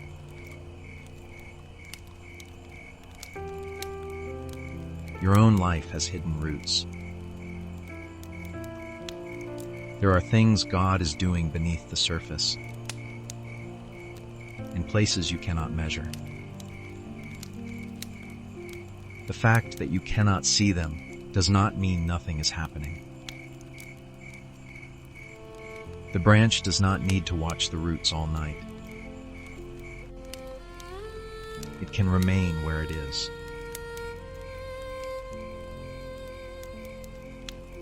You can remain.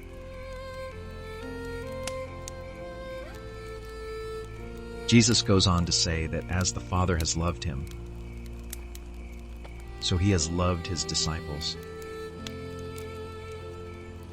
Abide in my love.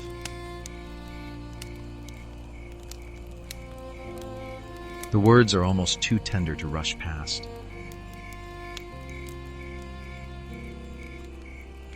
As the Father has loved me, so I have loved you.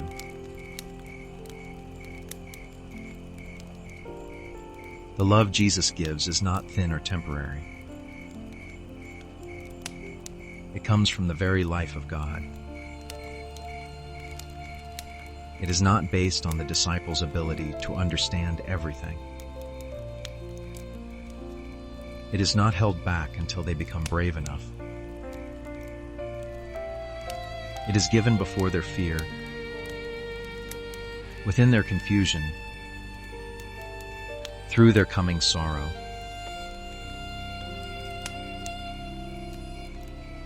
Abide in my love.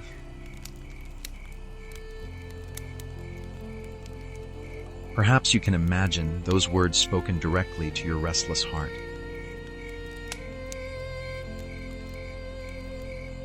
Stay in my love.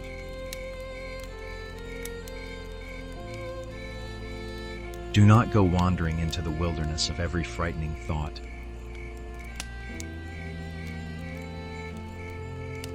Stay in my love.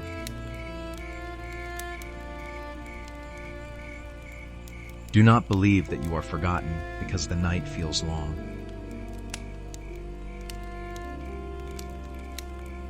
Stay in my love.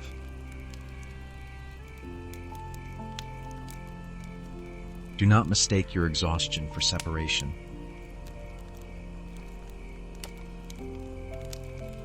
Stay.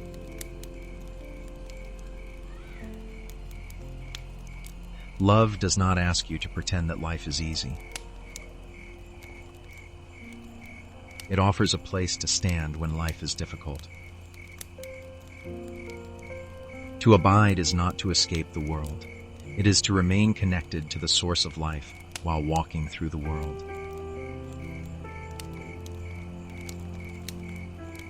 Jesus speaks of keeping his commandments and remaining in his love, just as he has kept his Father's commandments and remains in the Father's love. At the center of these words is not fear of punishment. At the center is relationship. Obedience becomes the shape love takes when it trusts the goodness of the one who gives life.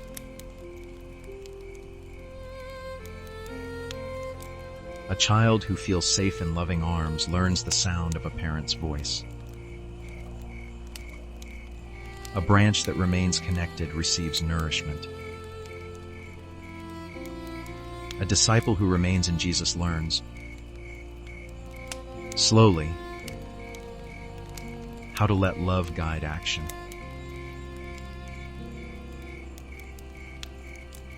This learning takes time.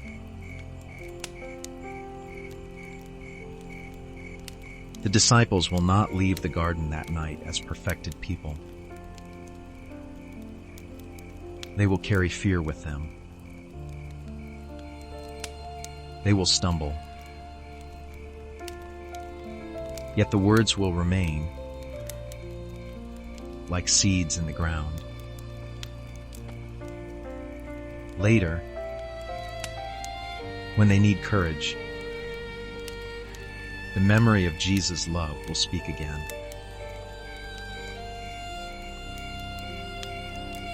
Your life may also contain seeds you do not yet see growing. A verse you heard long ago. A moment of mercy. A lesson learned through grief. A prayer whispered when nothing else could be said. These may be part of the hidden work that helps you remain.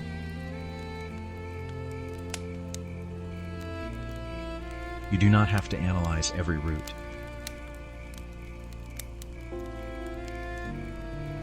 You can trust the vine.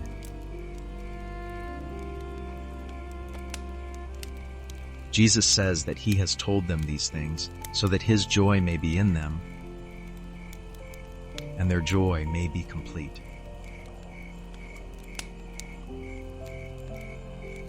Joy can sound far away when the mind is anxious. But Jesus is not describing a bright mood that ignores sorrow. He is speaking of a deeper joy, the kind that grows from being connected to love. It can exist alongside tears. It can remain beneath uncertainty. It can be as quiet as a lamp in an upper room.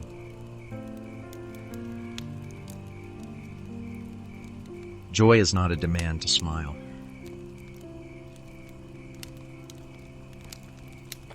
Joy is the assurance that love has not left.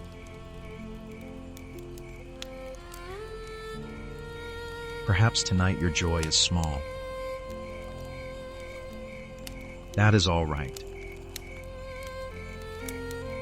A small joy is still real. It may be the comfort of a pillow, the coolness of a room, the sound of a loved one breathing nearby, a memory of sunlight, a sentence from Scripture, the simple relief of lying down.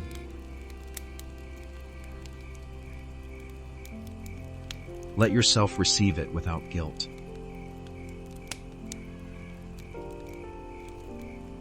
Some people feel they must stay worried in order to prove that they care. But rest is not indifference. Sleep is not betrayal. You may love the people and problems in your life without holding them awake all night.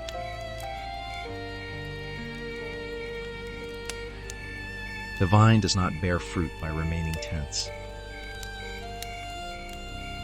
It bears fruit by remaining connected.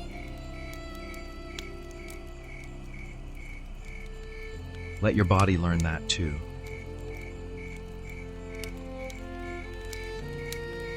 Relax the muscles around your eyes.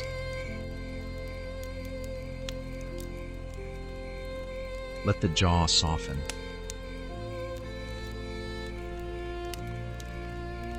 Let the shoulders drop toward the bed.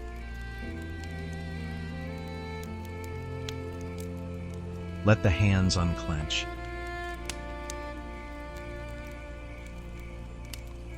There is no need to force sleep.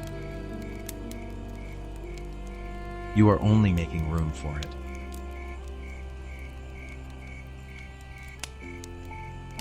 Jesus continues with a sentence that gathers the whole evening into one clear center. This is my commandment, that you love one another as I have loved you.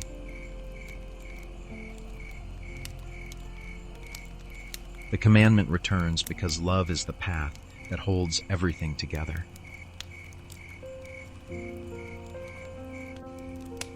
Love one another.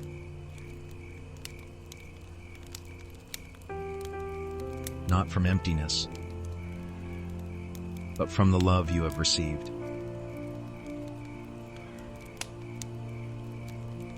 Not to earn a place,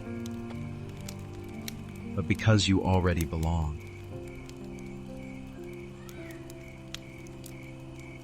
Not to make yourself important, but because another person's life matters.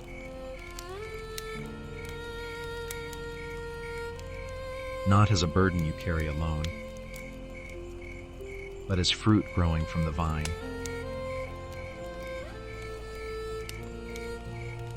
There are so many ways the world teaches people to protect themselves by becoming distant. We learn to keep score. We learn to hold back kindness until it feels safe. We learn to sort people quickly into categories. We learn to withdraw when another person's pain feels inconvenient. Jesus teaches another way.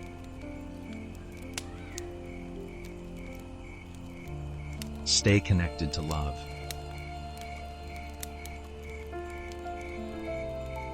Let love change the way you see.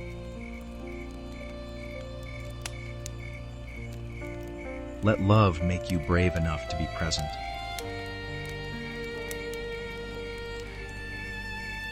Let love make you humble enough to serve.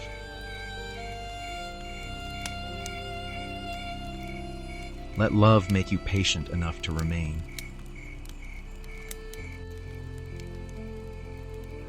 This is not sentimental. It is demanding in the best sense. It asks the heart to become real. But it is not cruelly demanding, because Jesus gives what he asks. He does not say, "Create love from nothing." He says, "Abide in my love." The source comes first.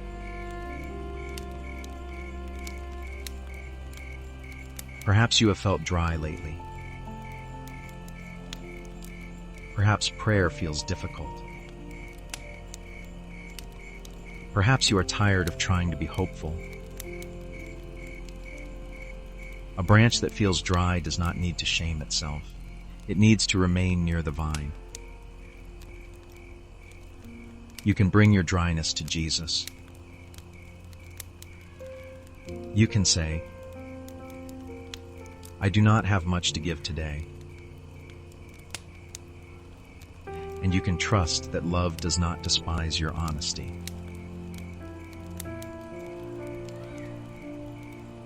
The Father is the gardener. A gardener knows seasons. A gardener does not demand grapes in winter. A gardener tends, prunes, waters,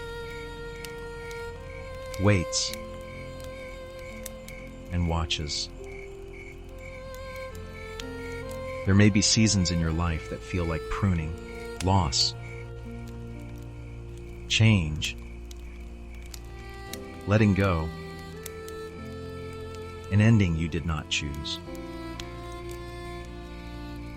Pruning can feel painful because something familiar is being removed.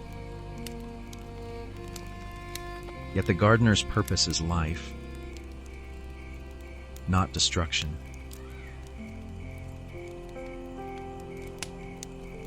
You do not have to understand every season to be cared for within it.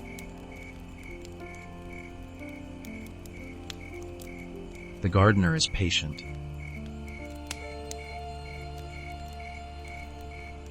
The vine is living.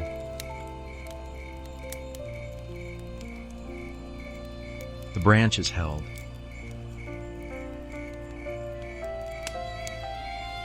The night is not the end of the story.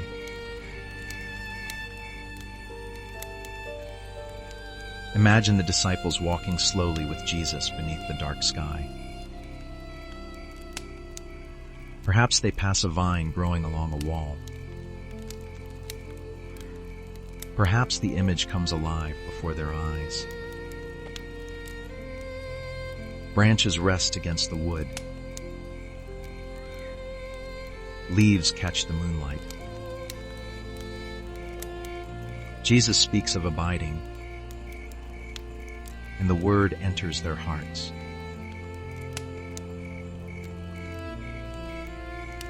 You can walk with them in your imagination.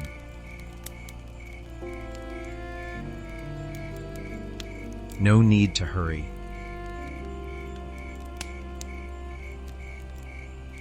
No need to know what waits ahead.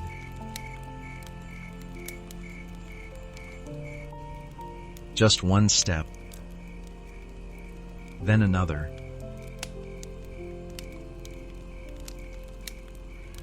Jesus is near.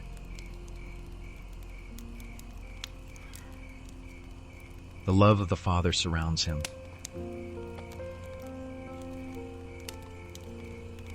His love is offered to his friends.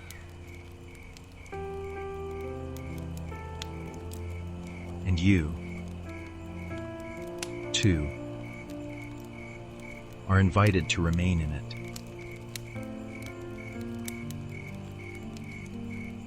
The word abide does not mean that you will never wander in thought. Minds wander. Hearts become distracted. Fear can pull attention far from the present. Abiding means that you can return. Again and again, without shame, you can return to love.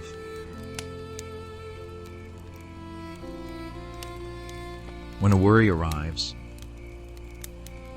return.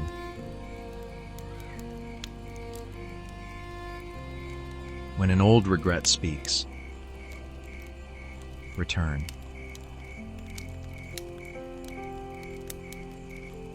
When you begin to imagine the worst, return.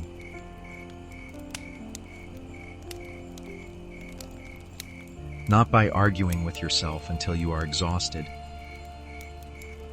but by remembering the vine. Life is still flowing.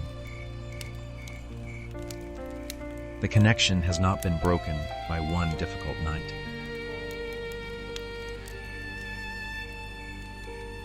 Return to the breath.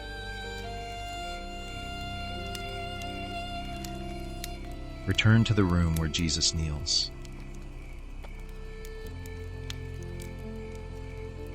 Return to the table where he speaks love.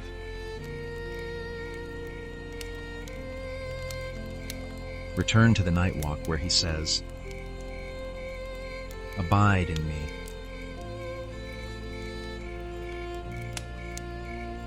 This return can be as simple as placing a hand over your heart and saying inwardly,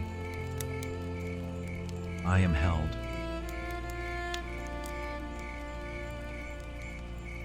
You are held by the Father who gardens with patience.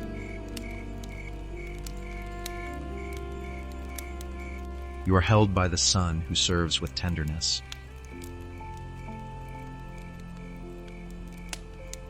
You are held within a love that is not hurried by your process.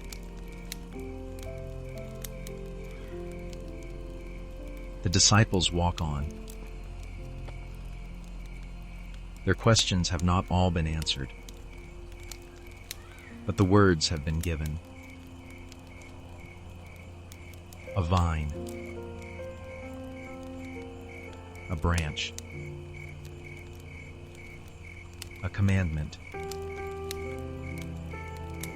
a love that remains.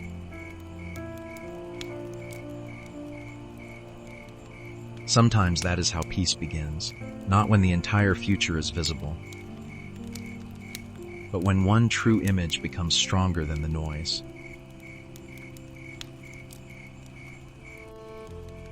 Let the image be yours now.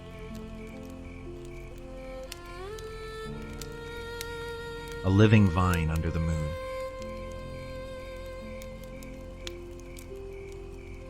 A branch resting in the place where life flows.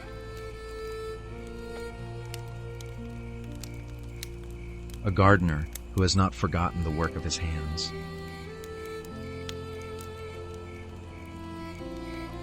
And the voice of Jesus, calm in the night.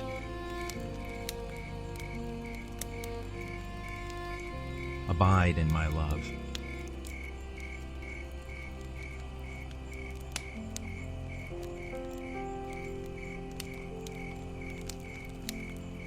The night around Jesus and his disciples is moving toward its deepest hours.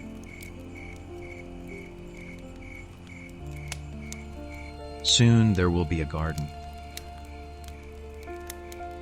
Soon there will be prayer. Soon there will be fear, scattering, grief, and a silence that seems impossible to bear. But before the night asks more of them than they think they can give, Jesus has placed love at the center.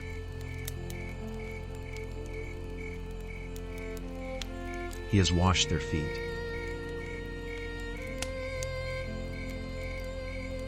He has called them to love one another.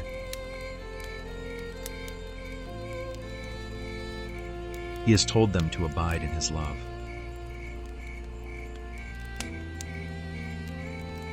He has shown them that the source of life is not found in striving alone, but in remaining connected to God.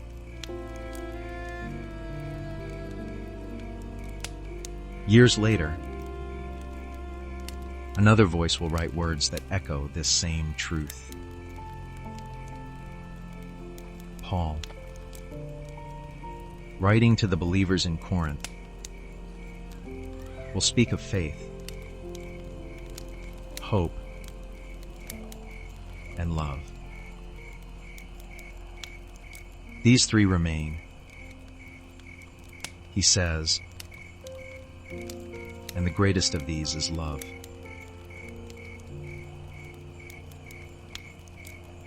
Faith remains.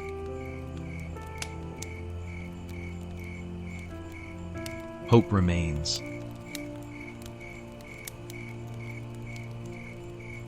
Love remains.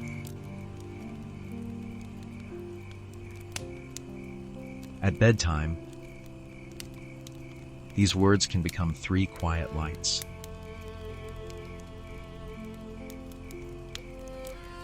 Faith is the trust that God is present, even when you cannot see the whole way.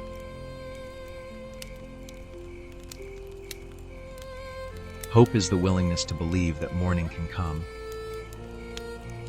that healing can grow,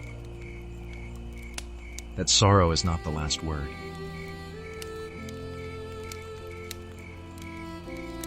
Love is the life of God moving toward us and through us, patient enough to stay.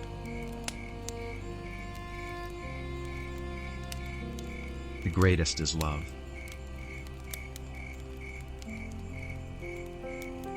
Not because faith and hope are small.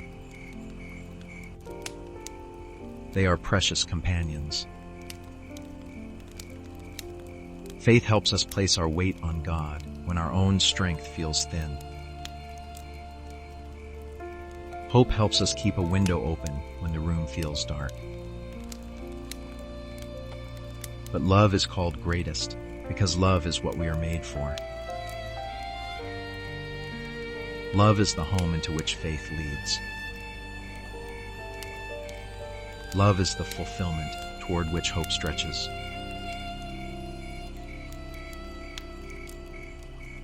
Love is the reason Jesus kneels with a towel.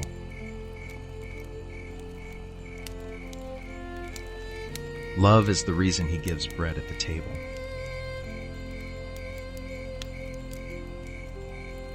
Love is the reason he speaks gently to frightened friends.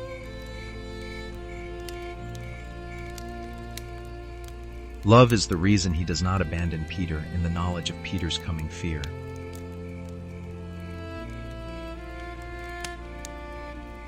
Love is the reason he invites branches to remain in the vine.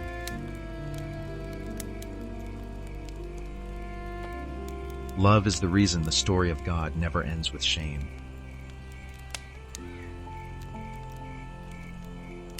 Paul describes love with words that can soothe a restless heart. Love is patient. Love is kind. It does not envy. It does not boast. It is not proud. It is not rude. It does not insist on its own way. It is not easily angered. It does not keep a record of wrongs.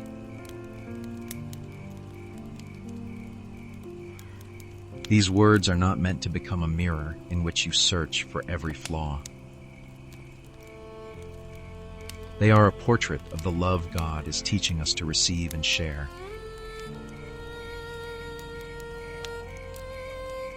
Love is patient.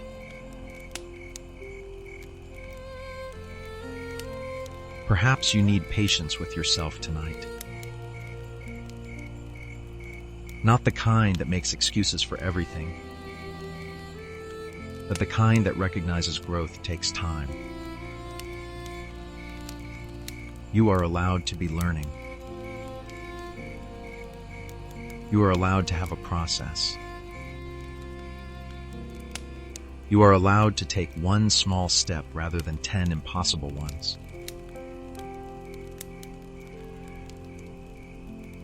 Love is kind.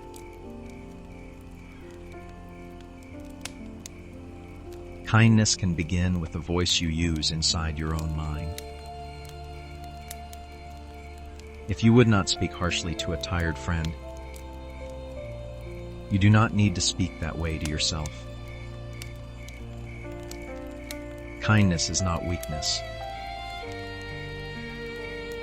It is the strength to refuse cruelty when cruelty would be easy.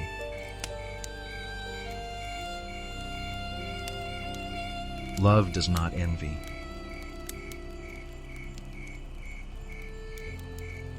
You do not have to compare your private struggles with another person's public life.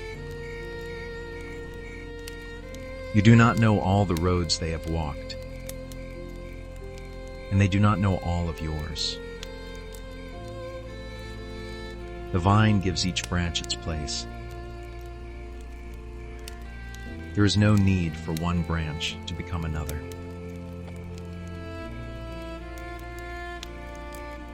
Love does not boast. You are free from the exhausting task of proving your worth. You do not need to become louder in order to matter. The basin teaches a different kind of dignity, the dignity of service, the dignity of humility, the dignity of being loved without needing to impress.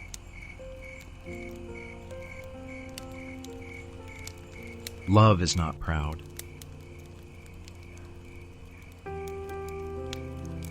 Humility is not thinking you are worthless. It is being free enough from self-importance to see others clearly. It is also being free enough from self-contempt to receive grace. A humble heart can say, I need help, and it can say, I am here to help.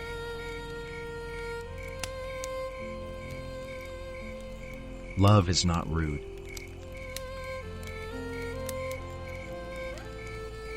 There is gentleness in the way Jesus speaks to his disciples, even when they do not understand. He tells the truth,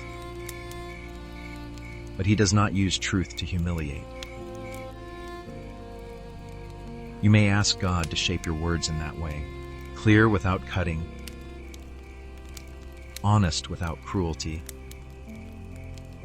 strong without harshness.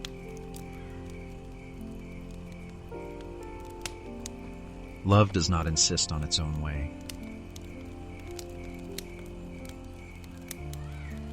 This can be difficult in a world where we are often taught to protect ourselves at every cost. But love does not make every relationship a contest. It listens. It makes space. It considers another person's need. It is willing to set down the need to be right, when being right has become more important than being kind.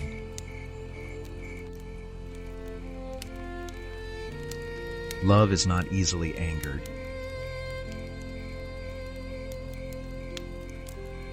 This does not mean you will never feel anger. Some anger tells the truth that something is wrong. But love does not let anger become the driver of every word and action. It leaves room for breath, prayer, wisdom, and time.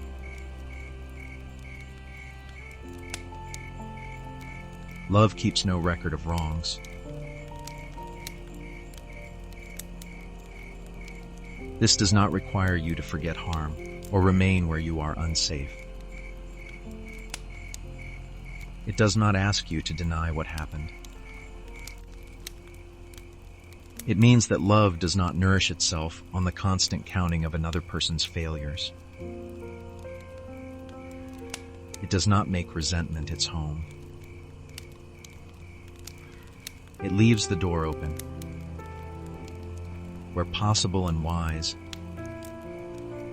for mercy to do its slow work.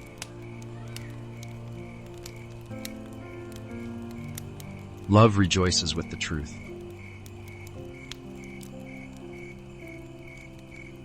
Truth and love belong together.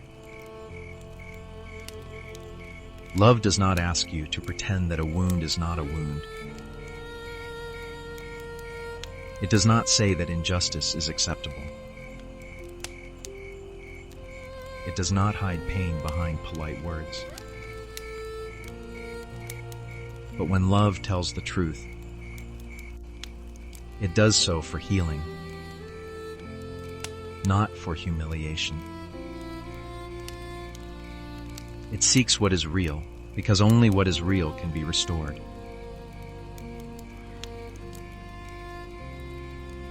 Love bears all things, believes all things, hopes all things,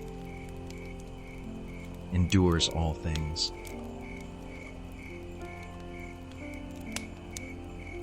These words are not an order to carry what will crush you. They are an assurance that love has a long breath.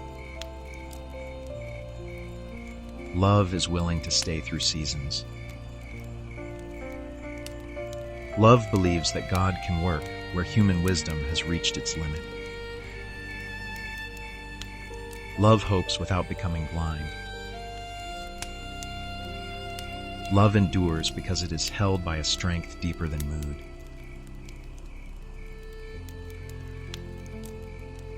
Love never ends.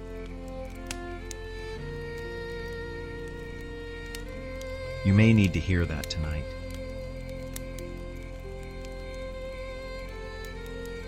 Feelings change. Circumstances change. People come close and sometimes move far away. Bodies grow tired. Plans turn in directions we did not choose. Yet the love of God does not vanish with the changing day.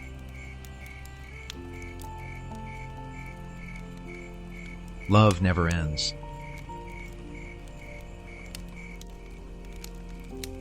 The lamp in the upper room may burn low,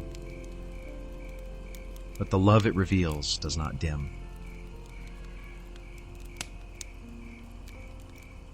The disciples may not understand yet, but the love surrounding them is not confused.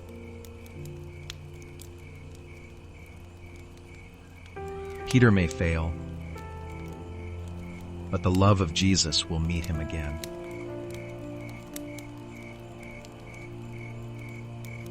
The branches may tremble in a storm,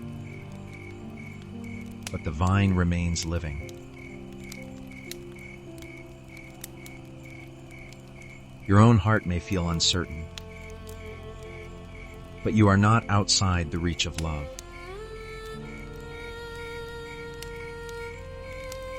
Let the words become slower now.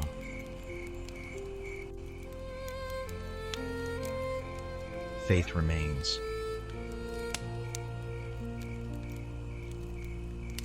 Hope remains.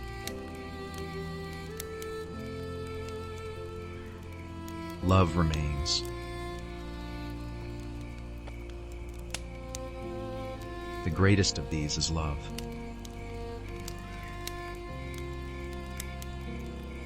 You do not have to hold these words tightly. Let them rest on you as lightly as a blanket.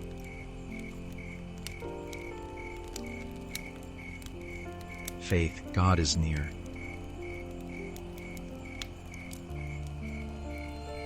Hope, morning is possible.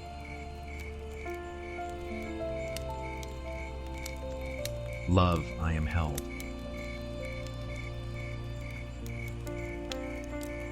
Perhaps there is someone whose name comes to your mind.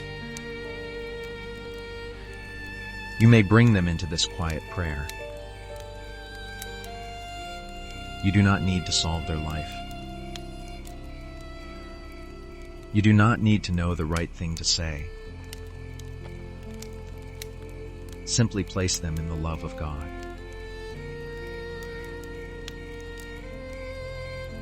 May they be seen.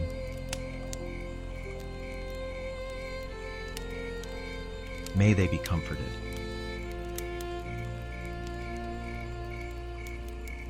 May they be guided.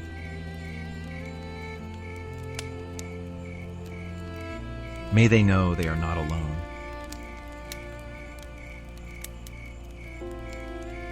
Perhaps you also bring yourself into that prayer.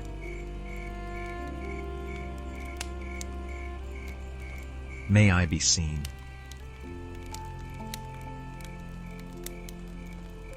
May I be comforted.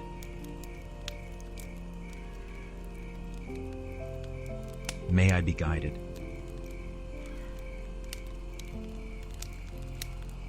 May I know I am not alone.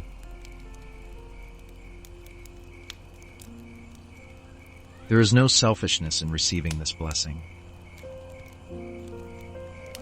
A heart that receives love becomes more able to give it. A person who rests in grace does not have to demand worth from every achievement. A soul that knows it belongs can offer belonging to another.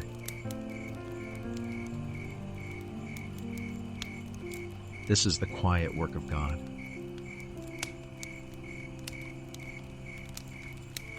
It begins in rooms like the upper room, a table,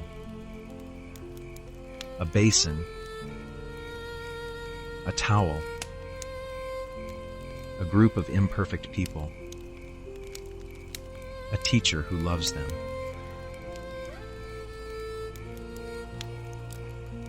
It continues in rooms like yours, a bed,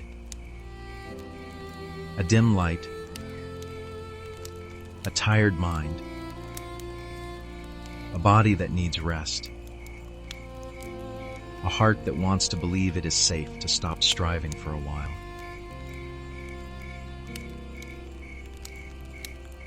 Jesus is not far from ordinary rooms. He comes where people are tired.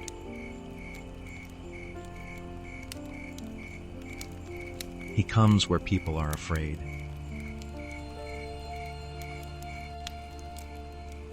He comes where people are grieving.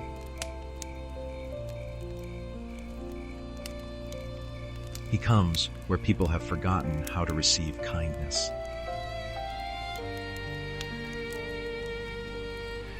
He comes with the same patient love.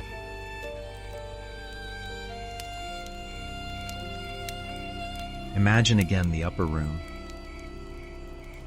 but let its warmth extend into your own night. The lamplight reaches the corners. The table is set. The basin is still. The towel is folded. Jesus looks at his friends with a love that does not depend on their certainty.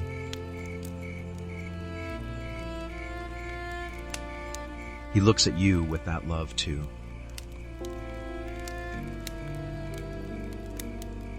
Not because you have done everything right.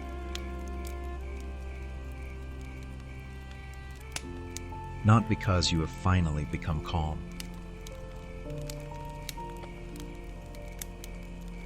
Not because you have explained every part of yourself.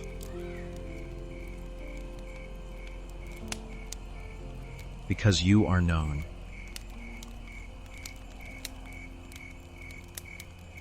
Because you are loved.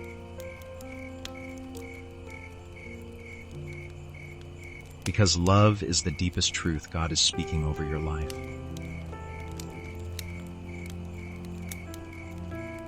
You may rest now.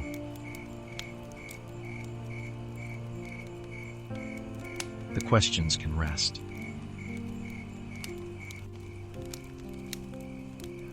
The plans can rest. The old arguments in your mind can rest. The need to be perfect can rest.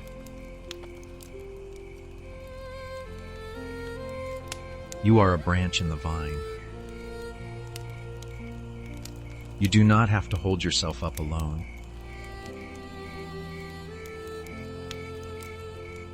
You are a guest at the table of grace. You do not have to earn your place.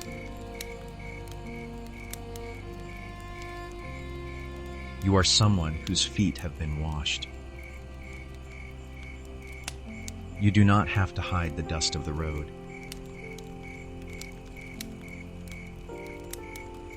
You are someone invited to love and to be loved.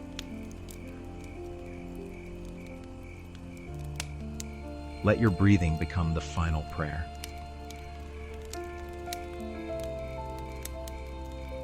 As you breathe in, receive.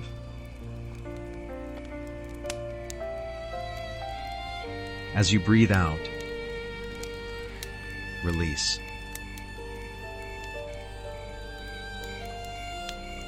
Receive the love of God.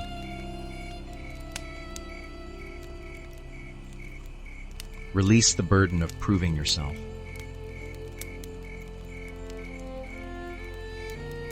Receive the peace of Christ.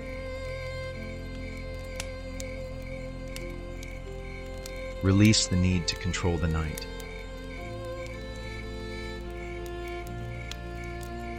Receive the hope of morning.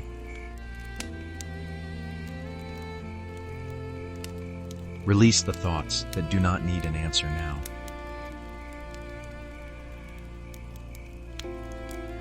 Breathe slowly.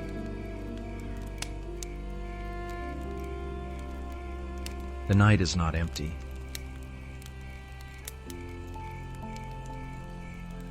The room is not empty.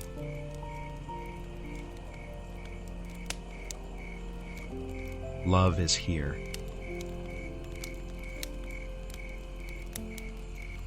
And when sleep comes, let it come as a gift, not as a task. You do not need to chase it. You can simply lie within the care that has been offered to you.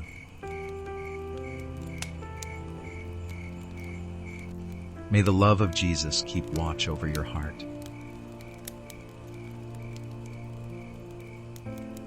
May the Father's patient care hold the hidden roots of your life.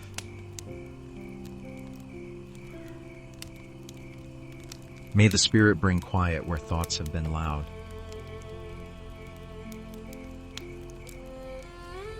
May you wake. When morning comes, with a little more gentleness towards yourself and a little more room in your heart for others.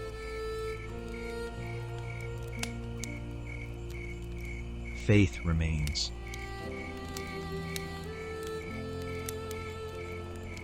Hope remains.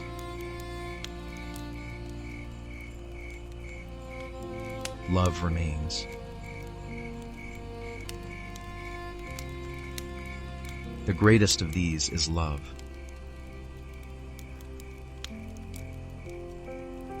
Rest in that.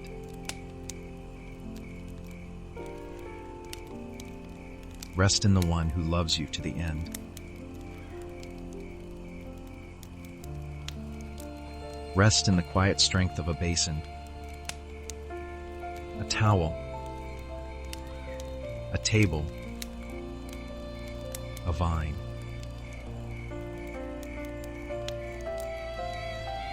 Rest in the mercy that does not turn away.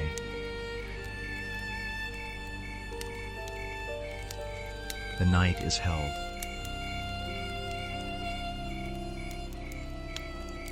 You are held.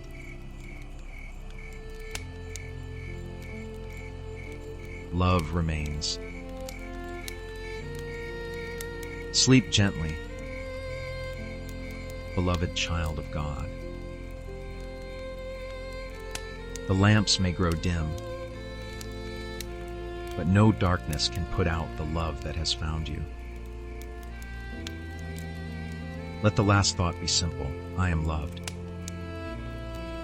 I am safe. And I may rest. Sleep